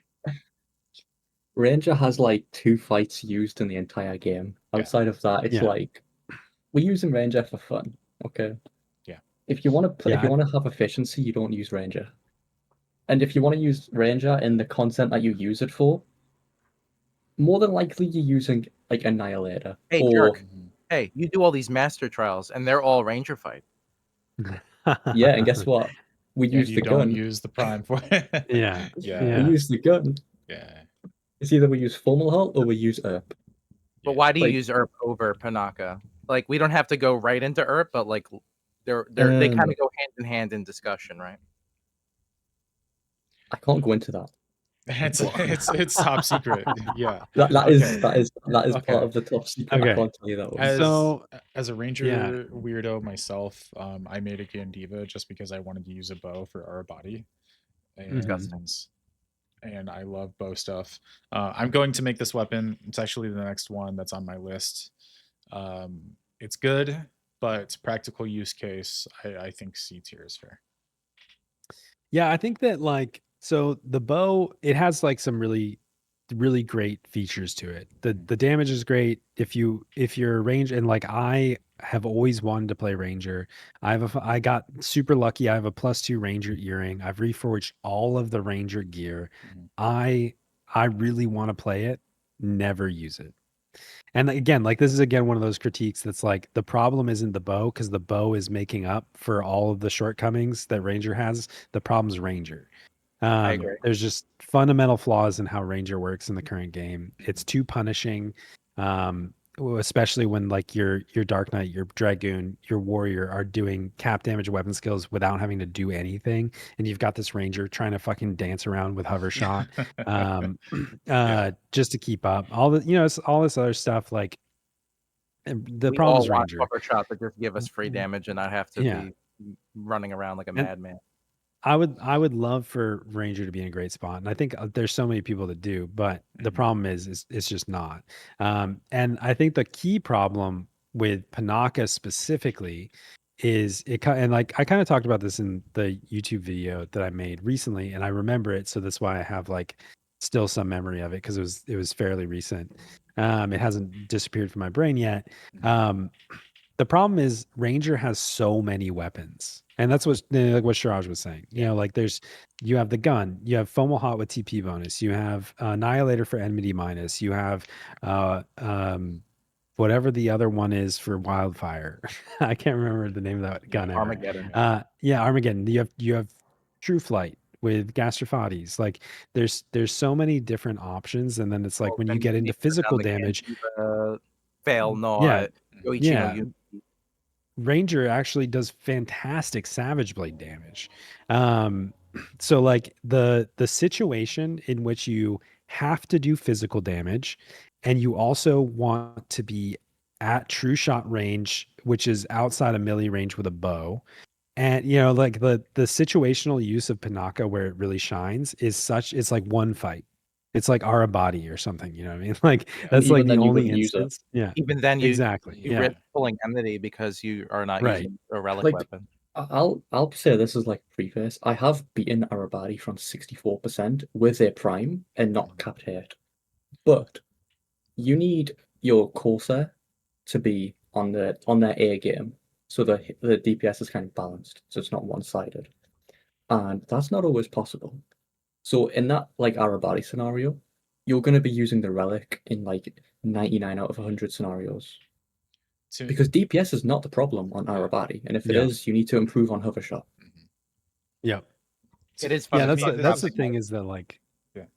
hover shot just kind of negates a lot of stuff because it's so ridiculously strong. You can, and Yoichi's a terrible weapon. Mhm. You know what I mean? Like the weapon skill sucks. It's not a great weapon, but hover shot's good when you can use it in the way you're supposed to use it, which is very rare. So yeah, This is purely a for fun weapon. My Yes. my best case scenario using this is content that doesn't matter, or like my goal for this would be playing with segments or playing ranger in segments. So I would put on the Kraken Club, I would Savage Blade, yeah, and then I'd pull up to Lamia, and that's when I would put this on, so I yeah, can blast them yeah. in the face with a strong piercing weapon skill. hmm Outside of that, Can you wait? Can you Hmm. can Ranger shoot the halos out from inside the thing without aggroing? probably That's cool. I would assume so. That'd be I'd sweet. say the Yeah. biggest detriment to this weapon is the fact that Sarv doesn't have static enmity like Mhm. the other weapons I did. agree. It's Yeah. the enmity that's punishing. Yeah. This will segue into the Herp discussion, which I assume is next based on the order we've been doing. Yeah. What's up with the fucking ammo? What's up with the Why? Bayou bow arrow and the Yeah. Bayou bullet? Why are they one single use weird Yeah. things? It was all just a ruse, so you get the Mock Bonanza gun. Mm. It's not that bad. But it While doesn't we're on work the on topic that, of does the it? bow- Yeah.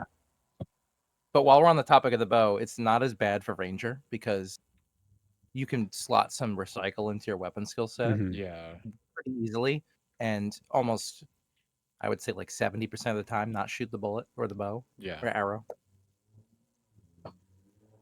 But yeah, the fact that it's like a single use, like, yeah, you're flipping a coin though every single time you use it if you're using it in that. So in that case, nobody uses it in their weapon skill set. Mhm. You could then It becomes a scavenge it Savage back. Blade arrow. Yeah.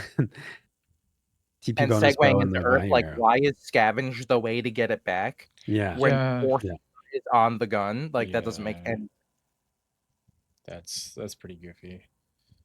So where would we rank Panaka before we I would put this dive at into the her? bottom of D. It's not as bad as D, Okay. but Yeah, it's like I think that's it's fair. very I for think fun. Mhm. my passion for Ranger wants me to put it in A, but I will begrudgingly put it the bottom of C. Okay. That's about how chat voted too. Yeah, I think that's fair. So moving on to Herp, which is the gun. Herp is Panaka with Corsair on it. Yeah, Erp is Panaka with Corsair on it. Fundamental difference in like the base damage and then true shot range for Ranger. Like you actually can fight up close with it. Yeah. So there is a use case for that. But I think more so than what I said with Ranger, this is doubling down on when you look at Corsair and you are in physical melee range, you have so many options to do ridiculous damage. You know what I mean? Like if you're comparing your Laden Salute and your Savage Blade and everything else that Corsair can do, there's no instance really where Terminus is gonna be the weapon you use. I have seen before I'll finish my rant, let other people talk, but one thing that a ranger in our Discord has shared is some really stupid eagle eye shot damage because of Yes. the crit hit rate on it. Okay. Apparently, you can do like 80k eagle eye shots, which I always thought eagle eye shot was like a throwaway ability. But yeah, apparently it can do damage. Interesting. You should see Dex's eagle eye shots from that Arabati. Yeah. Oh yeah. Yeah, he's done some fatty ones. I did some nice eagle eye shots and broke damage cap with barrage with. Yeah, bro, this guy took Arabati from 20% to like 9% in 10 seconds. Okay, we didn't talk about that with Panaka, but the barrage, with the bows, the high and the gun, the high barrage, the high base damage, and the everything else, and the hidden effect on the primes, it's silly. I Since they fucking love convert seeing like the barrage into one hit. 150,000 damage. Yeah. Yeah, it's like 8 hits in one, and then that one has a 1 in 3 chance or something to get doubled or Yeah. tripled. It's crazy. Yeah. I think it's like with all the gear, isn't it like 11 hits or something if you have all The the pieces? gloves It's and all that. yeah, it's crazy. Yeah, the ranger gloves were one of the first piece of artifact that I upgraded with Limbus because I'll take any accuracy I can get on barrage. Heg, I'm gonna post in your chat the stuff that Dex did. Look at this. Okay. no. Eagle Eye shot. This is our body V25. This is V25 with attack down aura. Two 55, 54, almost 55k Eagle Eye shots, a 60k barrage, and then 111k, 112k. Yeah, that's crazy. With an That was attack an down aura. That was attack down aura. He took it from 20% to like 9% in like 10 seconds. We had the wildcard reset and everything. But That that is is- insane. Ranger. saying that that's Annihilator, not with Yeah. Prime Weapon. But Ranger is the best DD. We just confirmed it, right? Yeah, we just confirmed it. I mean, Yeah. highest burst damage. Absolutely. It's cool. It's cool in that sense. Quick, just like intermission for Yoshi, who just came in, hasn't played the game in many, many years. What is a prime weapon? Are they the best weapons now? Situationally, yes, they're brand new weapons brand new as in 2 years ago. They're weapons that came out a couple years ago with new content called Sortie. They're the most recent ultimate weapons in the same vein as Aeonics and Mythics and Relics and Empyreans. And situationally, they are better or on par with some of the others. They're just a huge investment of time. Yeah. They're basically reskinned relics with new weapon skills and different properties. Yeah. So do you guys think that Herp has more practical use than Panaka? Yes, but I would say that I think in a vacuum, Panaka is a better weapon for Ranger. Okay. I would honestly, I don't, does Herp have, I feel like Panaka has more like a niche use, and Herp, I still can't find an instance in which I would use it. You would directly compare Herp to Armageddon in that, like, Yeah. you want to do the multi, because unlike our argument before with Monk, with Thief, Dancer, where you're shooting a gun, you're not multi-hitting. You're gonna get that boost of damage from the prime weapon on that hit, Yeah. So you're directly comparing Herp to Armageddon, where with Armageddon you use a dog crap weapon skill, Wildfire, to get your AM3 up, and then you ride that and you do great damage on your detonators, your last stands or whatever, but you're doing great white hit damage to get there. Like you're doing like 20k white hits or so. Herp, you're doing similar, like you're gonna, 33% of the time do 3 times damage at stage 5, but you get that extra critical hit on the gun itself, so you're just upping your rate of critting. Yeah. You want to crit stack with that white hit boost. Yeah, so I personally, I would probably keep Herp on the same tier as Panaka as C tier, but above it a little bit in the C tier. Okay. I think something worth noting, though, unlike Ranger, is that with Ranger, if you're going to be doing melee damage and doing Savage Blade, the bow and the gun don't do anything for you in that the ammo has unique property, but you're not using it because Ranger's going to Savage Blade with the TP bonus bow and the weapon skill damage arrow. On Corsair, however, that bullet is very appealing. It gives a dex boost that gives you accuracy for your TP sets and your weapon skill sets. And it gives minus 50 enmity, which is capped minus enmity for those who don't know. For Yep. everything you do, all your Savage Blades now have minus 50 enmity on them. All your Yeah. job abilities have minus 50 enmity on them. That is very viable. I personally got Herp for the bullet, not for the gun, Right. as a Corsair. It's great. I mean, it's a fantastic Savage Blade bullet. It's fantastic for a variety There's of no reasons. other bullets that give stats yeah. like that. Yeah.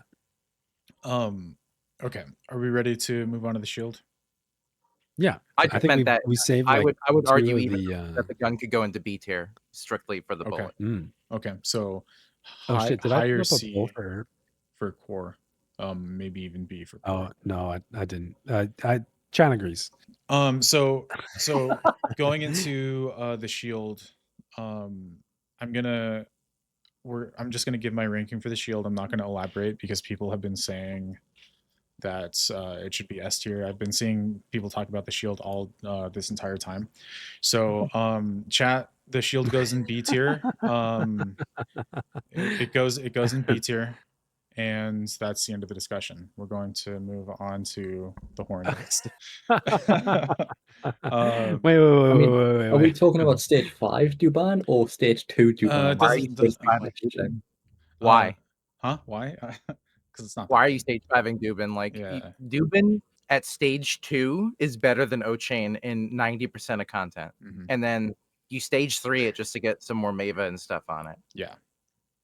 So after stage 3, it's kind of irrelevant to stage 4 or 5. Let's talk about the shield. It got a ton of hype. Still has a ton of hype apparently. Yeah. I guess because people have been saying S tier all day. But I regret making the stage 3. I have the stage 3 shield.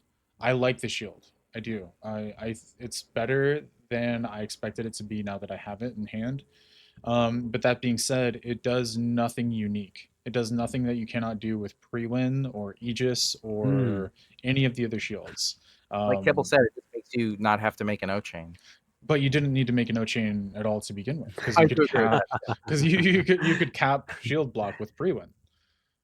So most people don't understand how good Pre-Win is. Yeah. Well, no, to be fair, Pre-Win falls off. The higher the enemy level, Pre-Win falls off. However, for current endgame content, like, let's talk about Odyssey Jail, right? Tier 3s, they are eye level 134. Pre-Win is capped block rate with Reprisal. Yes. But if you're talking about 145 to 150, Pre-Win is not capped block rate. It's not. And when does Duban start falling off? 139 plus is where Duban kind of like pulls ahead of block rate. Okay. By how much though is the question. I honestly would need to find the page with the numbers all on them. I don't remember them off the top of my head. I remember us having discussions about how quickly Duban's block rate would fall off once we started getting above like 145, I believe it was. But this is a topic of like the shield skill on it versus the level of the enemy, right? Yeah, it's the shield skill that kind of like makes it that reliable. With Duban, it's possible to cap block rate on 150 enemies. It is nowhere near possible to cap block rate on 150 plus. Sure. If we're getting this deep into the weeds, though, how often are 150 enemies swinging and not doing like special abilities as their melee attack? Yeah, that's the thing. Yeah, like, true.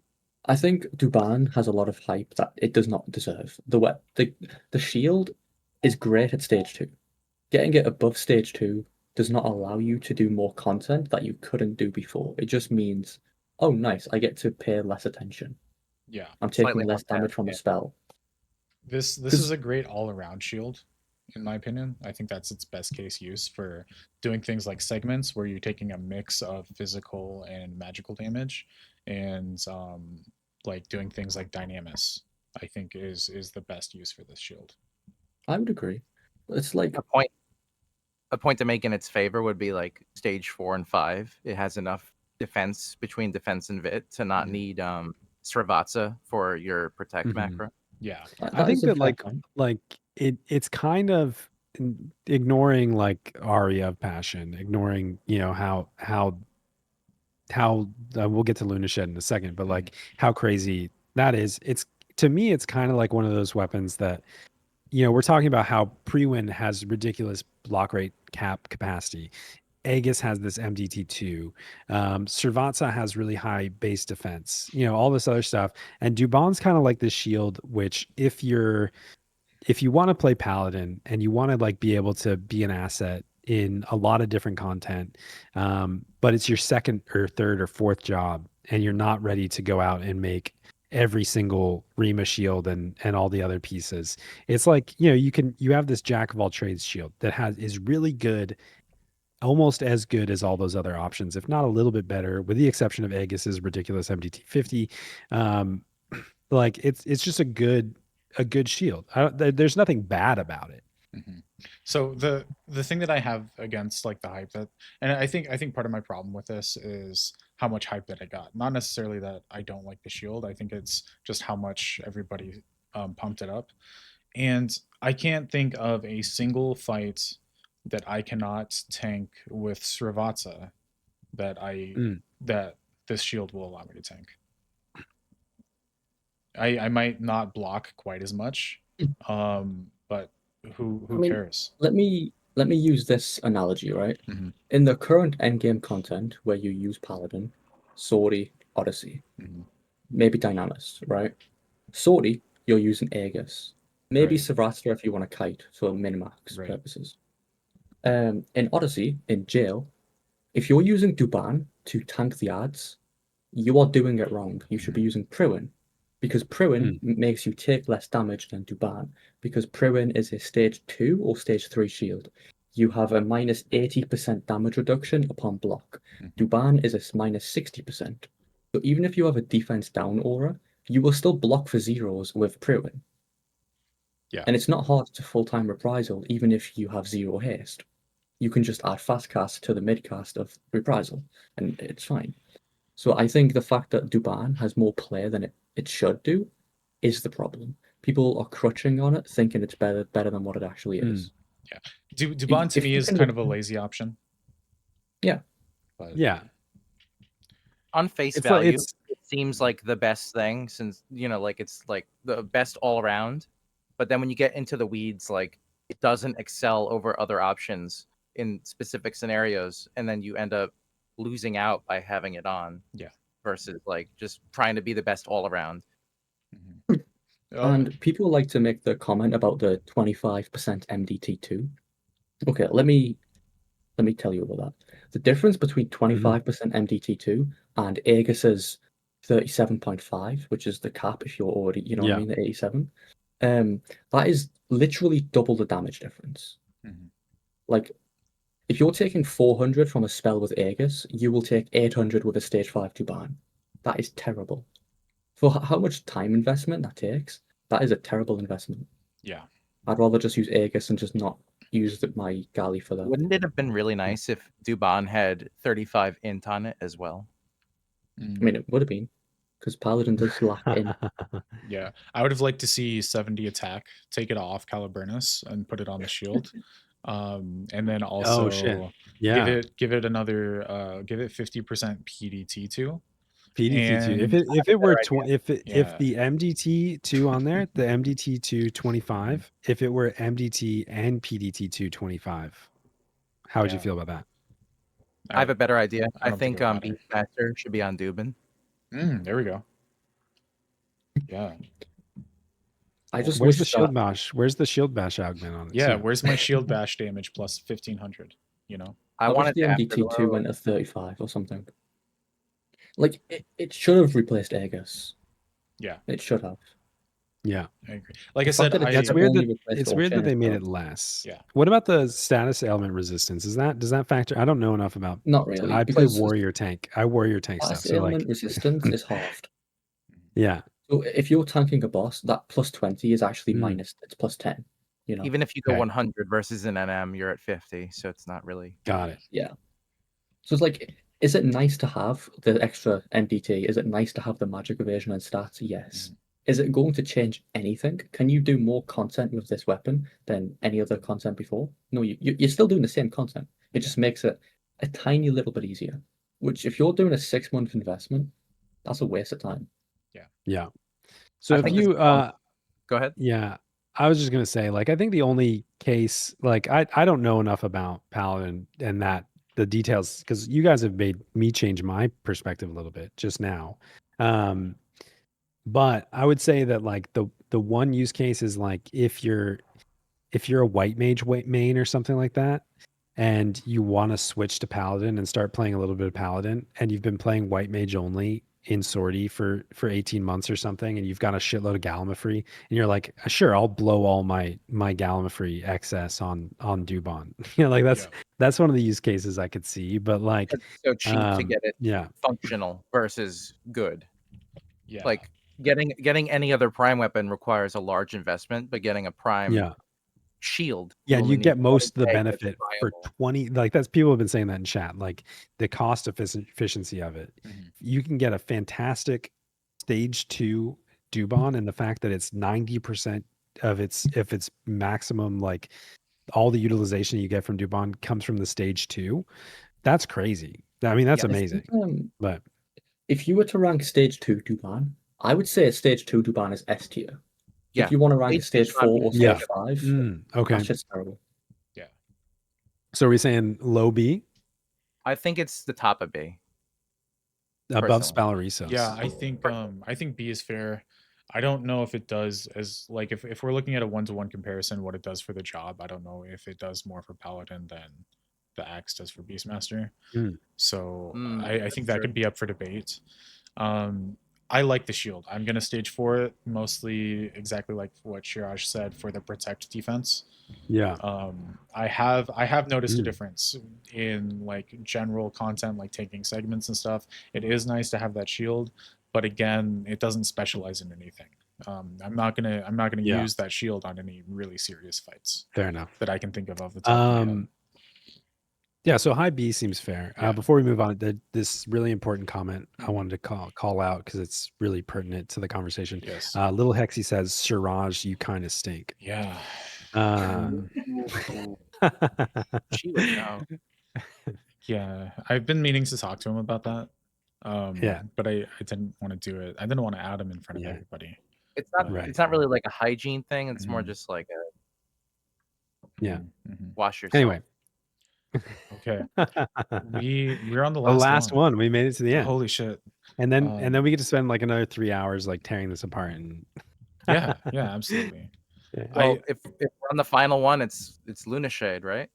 Yeah, So Luna Shade. here's the thing about Luna Shade, like it gives +4 song Mhm. or +2 additional song. Mhm. We already have that. Like Yeah. and then it It's gives the same.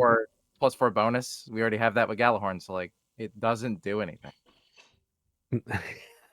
Yeah, that's a good point. Except Arya. Except No, Arya. well, I mean, we already have PDL gear, right? So That's true. How much Yeah. PDL do you All even your need? Yeah. DDs have a prime weapon that gives PDL plus That's on it. that's Like true. We might as well just throw this in F and call it Yeah, good. let's put it in Were we F. making this joke the other day? I think it's like, how often do you really benefit from, like, if you have the PDL aftermath on your prime weapon from your weapon skill, you've got, maybe if you're performing at that level, you're specking into Ephraim's ring instead of Cornelia's ring. So you got the PDL there, whatever PDL you get from gear, it has to be on all physical DDs get at least 10% piece.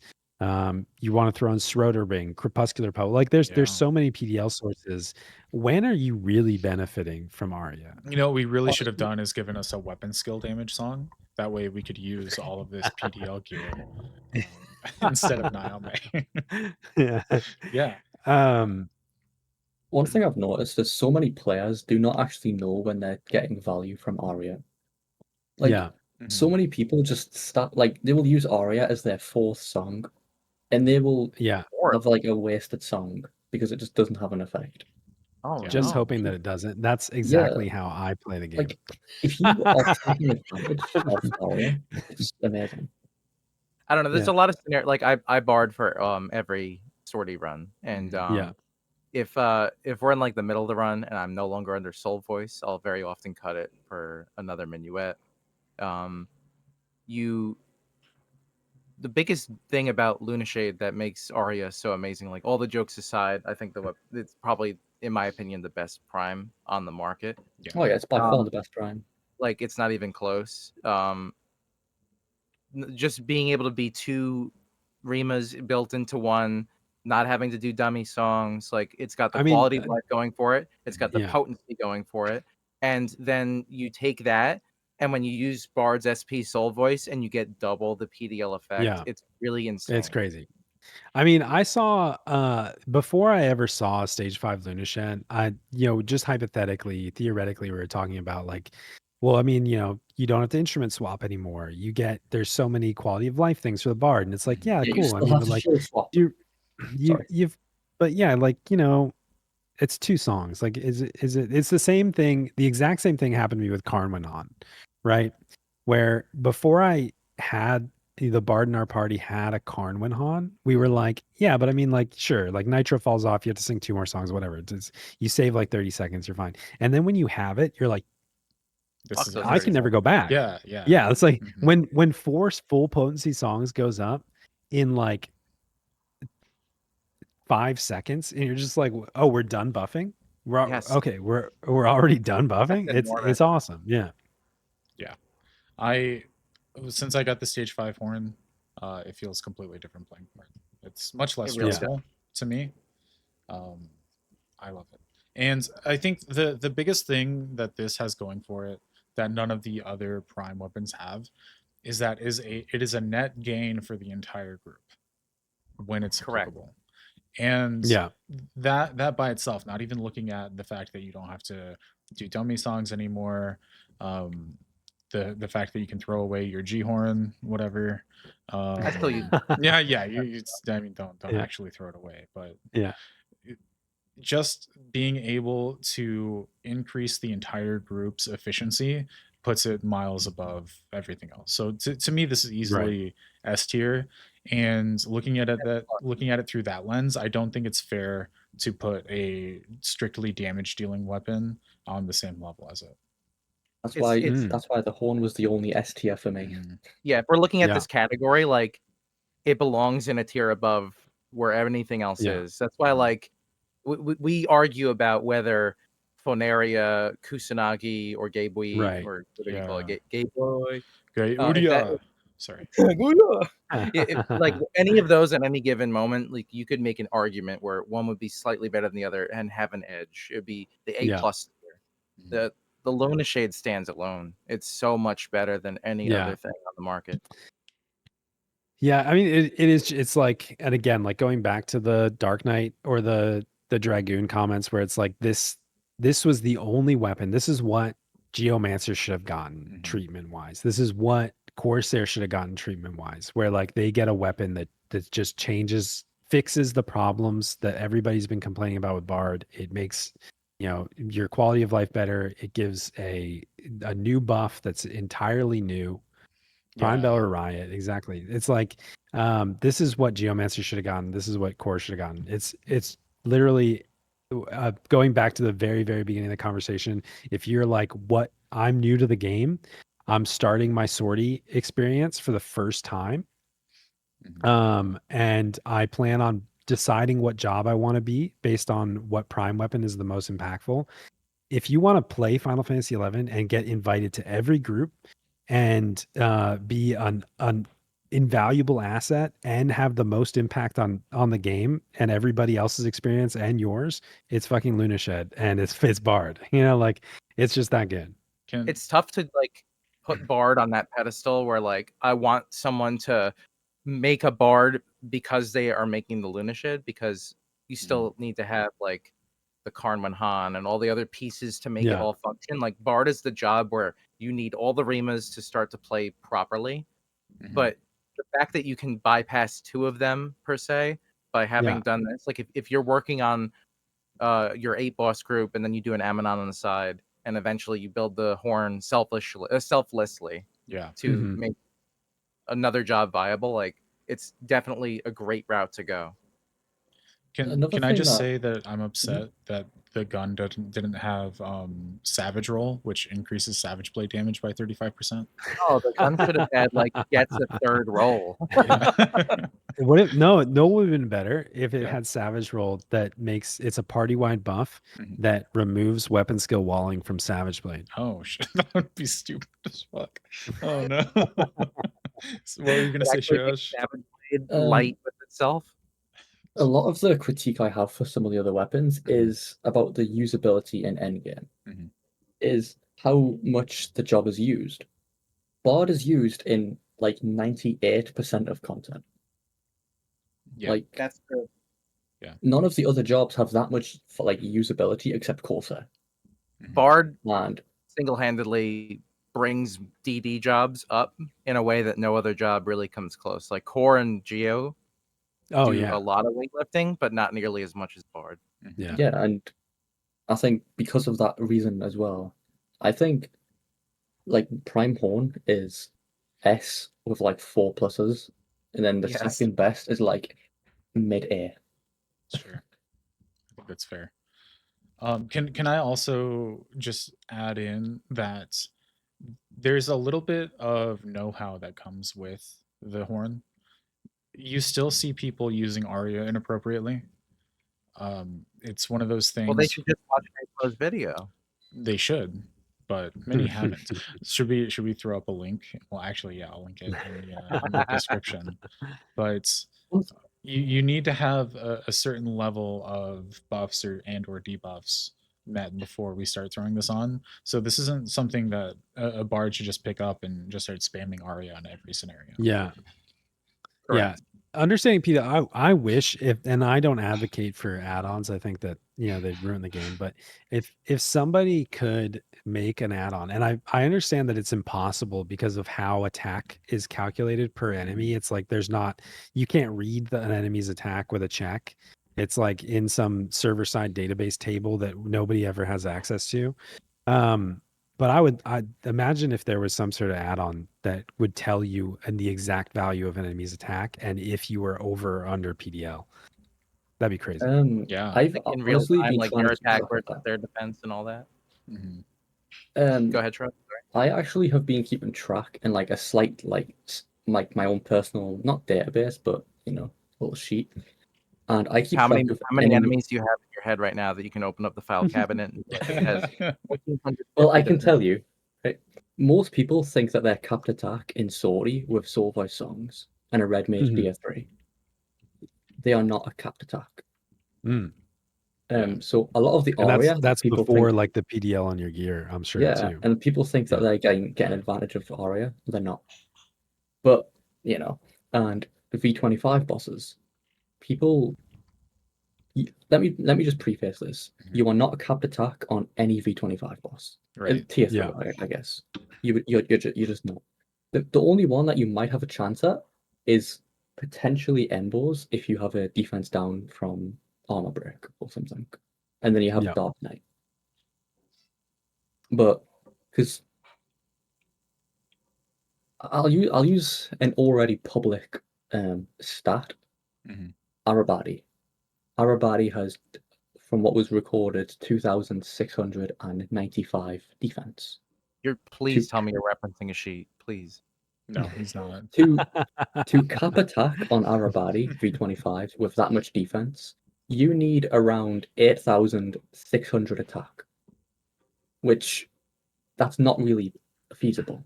And then you have to factor in the range and neck +2, which has Well, yeah. PDL on it, I believe. It's not feasible for that fight. I think Warrior and Dark Knight and a few other jobs could probably hit that much attack in a extremely high buff situation, but in that particular fight, the in setup wouldn't realistic allow for it. scenario, Yeah. sadly those things don't actually even happen. Like Yeah. there's not enough defense down applications to you to take advantage of PDL. Mm. The highest defense down is what, 33? Yeah. Um. Okay, what hear me out. Oh, What if Hmm? what if we just brought a Beastmaster, Geomancer, Bard Core, Red Mage, and one DD into your body, and I don't know. I'm Yeah, losing it. I'm losing it. We've been doing this for too long. you're cooking, bro. You're cooking. I love you guys, but I'm tired of listening to you guys talk. Wow. But no, I think knowing when to actually utilize Arya is very, very important for this, and it's kind of what makes Yeah. or breaks this this That's particular fair. one. So, it's do we just want to the rotate same with anything a lot of around? things. Like, we all agree that this Uh, is the S tier weapon. Yeah, so Mhm. I moved Lunashed up into S tier, and I bumped the polearm back down to A Yeah. because, like, given that context, I think that as strong as those weapons are on those jobs, Mhm. they're fantastic. They're fantastic for what they are, but like Lunashed is just on a different level in terms of how it changes everything. Yeah. Quality of life. Yeah. Can we just put Lafria in versatility. D tier just to piss people off? Yeah. When I post the thumbnail, I'll just have Yeah. Dokoku on S. You basically need to Yeah. just I was going to be reverse really this. controversial and say bump Impondering down to B tier. I know. I was going to say, if you're going to make the thumbnail, mirror this. Mhm. Just make Dokoku S and put Panaka and Varga in A. Yeah. And, Oh, yeah. Absolutely. Luna Shade and C. Mhm. Yeah. I like that a lot. Do we want to rotate anything around, or do we want to move like so left and right? the only difference that I have between mine and Heghmoh's now is I have Lorgmore on the end of B instead of the top of C. But I like that because it is symmetrical. Yeah. I would put Herp in B tier. Almost. Damn, personally, we need one but more.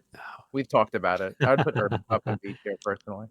Okay. I would honestly. So we have. I think we can agree on the first two rows. Lunashed's S tier, Yeah. and then like in order of A's, and a lot of these are within like 1/10%, like very, very close. Like The first three the of A polearm, to that spot, and then the back Great two are the bottom. Katana, yeah, Great Katana, the Scythe are fantastic, amazing weapons, and then Lafria and Impondering are really strong for what they do, but like not as impactful necessarily. And before the we comment have section is sorry, and before Yeah. the comment section is saying like, this weapon needs to belong in the S tier because it has plus 35 VIT, and VIT is used for something. I'm not gonna, but you know what I mean. The fucking armchair general. Yeah. But I mean, like, and so like beyond that, like Duban, Spalarisa, there's probably some. Like I would still argue for Helheim, just to be a little bit higher, because I honestly think it's not that far behind Lafria in a lot of sense. But everything else is probably in the right spot. I mean, I would maybe move even it out, Helheim. we could just drop the sword down to D. Sure. Yeah. Put why don't Helheim, we and then you've got this nice symmetry. Why don't we scratch all of our like well thought out, scientifically reasoned stuff and just let's do it emotionally. So I'm gonna put Panaka up in A tier. I'm gonna put the shield down in F. Okay. Yep. Yeah. Garbage. Yeah. All the jobs I play, so yeah, the prime weapons that I have, I'll go in S because I made the best choices. Yeah. Ooh, Right. facts. If you're not validating yourself, what is the point of getting in front of getting on the internet in front of people? You know what I mean? Momo says I would put Helheim up for adoption. Is okay. So on that note, on the but in a serious note, not to extend this any longer than the 3.5 hours have gone, but like as a final question for the prime weapons, like I think that all of us run sortie a lot. So we all have probably a couple or a few prime weapons, at least at stage 4 under our belt. Is there any prime weapon that you have that you would refund for another one? Stage 3 Prize, shield. thank you for the follow. Stage 3 shield. You just get that give me the 1 million Gallima back. Yeah, give it back, and then I will finish making the Great Katana. Okay. Heghmoh, I don't think you know my scenario. Myth wanted this tier list to like convince me to make a prime because I just hoard my Gallimafrey. Yes. I have about 19 million Gallimafrey on me right now. Oh my god. That's crazy. Yeah. So has this changed how you feel? Has it made you want to make It's all pretty much in line with how I felt. I still have choice paralysis. Yeah. I think you should just start knocking them out one at a time. You know, just Bro, collect them all. Dex. I mean, we're gonna I mean, be how many working on Ring of stages? War, you know? 15 gallon free. What, you could make like 4 stage 3s right now? Yeah, and I have 18 or 19 Or 4 stage 4s? Meso and like 50 or Jesus. 60 Psych, so Yeah, I could just make you could anything I want. you could almost either make 2 stage 5s or 4 stage 4s right Mhm. now. Yeah, right off the bat. Right off the Yeah. And I already Bro, have. that's what I under mean. Like, my this belt. guy's crazy. Like, Yeah, that's insane. I'm not that patient. Like, the second I Mhm. have enough Galima free, I'm already working on the next one. Yeah, 'Cause Tell you everybody yeah. everybody I already play Swordy suspected for earring. that. Yeah, go ahead, Tex. I said I the truth is I play Swordy for earrings. I don't play Yeah. Swordy for anything. Oh, okay. Yeah. I was gonna say everybody already suspected that Final Fantasy XI players had some sort of mental disability, but we've officially confirmed that for everyone on the internet. And that was the actual Yeah. secret behind this, is Yeah. that this whole thing was a ruse. Yes. We're actually psychiatrists, and this was an we intervention. started- And this is an intervention. yeah. I'm gonna wake up from Um, the Matrix in a moment. yeah. I will say, so I have Spalarisos. At stage 4, I have Spalarisos, Mhm. Helheim, and Lafria. And then I have a stage 3 Empu Gandring. I would never give up my Spalarisos because I love it, even though I've used it for a cumulative like 15 minutes. I would keep it. Given my hindsight, I would probably give up Helheim and make something else. Mhm. And I would probably get my million Galma free on Empu back, because I made it intending to play Dancer, and I just never played Dancer. Okay. That's fair. Right. Heg, Would you I do will that slide you some specifically? PayPal money for the Beastmaster propaganda. Yeah, absolutely. Yeah, I have everything in the top 3 categories except for the axe. And I could see Yeah. I could see bumping the Helheim up due to just the versatility Mhm. into B, even though it's not Yeah. nearly as strong as the other options in A. Yeah. I would just say, like, I think the gun should be top of C at least, just for the bullet alone. The Mhm. Corsair utility. Yeah. Okay. But Well, otherwise I'm pretty happy with this list. yeah, I agree. I I'm think sure we there's plenty of should. people that are raging and disagree, but That's yeah. fine. Let them. I'm excited to see the comments. Actually, you know, there's one person in particular that every time I post a podcast, I get like a 5-page long essay. Oh, I know who I that bet is. it's No, the that's same what I one. meant with the armchair general Yeah, comment. no, and I'm very excited to see what knows it exactly was who it this is. time. Yeah. No, I always welcome it. I'm Yeah. glad that there are people that are that passionate about the game. You know what I mean? Absolutely. And like, It's I'm fun. probably wrong about stuff. So like, you know, Oh, I'm like, let's hear it. 100% wrong about stuff. Yeah. I mean- know for a fact that I have videos up that just have like wrong stuff in them, and I'm like, I should probably thing- fix that at some point. The thing I have a It's problem so with, though, right? arbitrary that there is no right or wrong. It's Mhm. just Yeah. opinion. Like, some of these people, like, they're just arguing for the sake of having a correct standpoint in the most niche scenario you would ever hear. Like, they would make up some random scenario just to prove their point, and it's like, are you okay? Like, bro, Are any of He's us? I mean, but Shiraj also has like the defense of like, okay, thanks for the tip. I'm gonna go back to soloing Master Trials. You know what I mean? Like, if I don't have quite the same defense, I'm like, yeah, I did die in Odyssey again. Segment farming, not on a boss. I did wipe Odyssey segment farms today. So maybe you're right, but yeah. Well, I think Just you're wait, holding Heg. Shiraj a little too high. Like he Yeah, might you are. do some crazy high tier, content like Master Yeah. Trial stuff, and then he goes into SHLC and wipes the floor. So, Yeah. Look, we forget about that, okay? We forget. Yeah. I said I- never again. You're not allowed on Paladin anymore. Oh no. No, I don't think he's Bro. even soloed Koryu on Beastmaster. That's nah, you can't be. that's You pretty can't be bad. bringing that up. Yeah. You can't be bringing that up. I mean, and Come on. who hasn't done that? So I don't know. Bro, that's crazy. All right, fellas, listen up. We're gonna wrap this up. Everybody, Love you please check out Heghmoh's merch stuff. He's Thanks, amazing. Heghmoh, I've love said you. this before. I will say it again. I think Heghmoh has the highest quality videos in stream on 11 creators right now. Please check out Shiraj's Twitch and YouTube stuff. If you like to watch silent YouTube videos, that's amazing. His Twitch stream is a lot more interactive. He's a very good Twitch streamer. He's going to be gone for the next month, so we're looking for a replacement Brit. If you want to come on to Oh the wow! podcast and you have a British accent, we are You need now somebody to recruiting make new the people. podcast sound smarter. You Yeah, just need somebody. yeah. Yeah. If you have if you're on the spectrum and you're British, hit us up. And Oh love you, Shiraj. Are you calling me autistic? No. no, we're calling you neurodivergent. Well, I might be retarded. I might fit that. All right. All right. We're cutting it off there. Oh,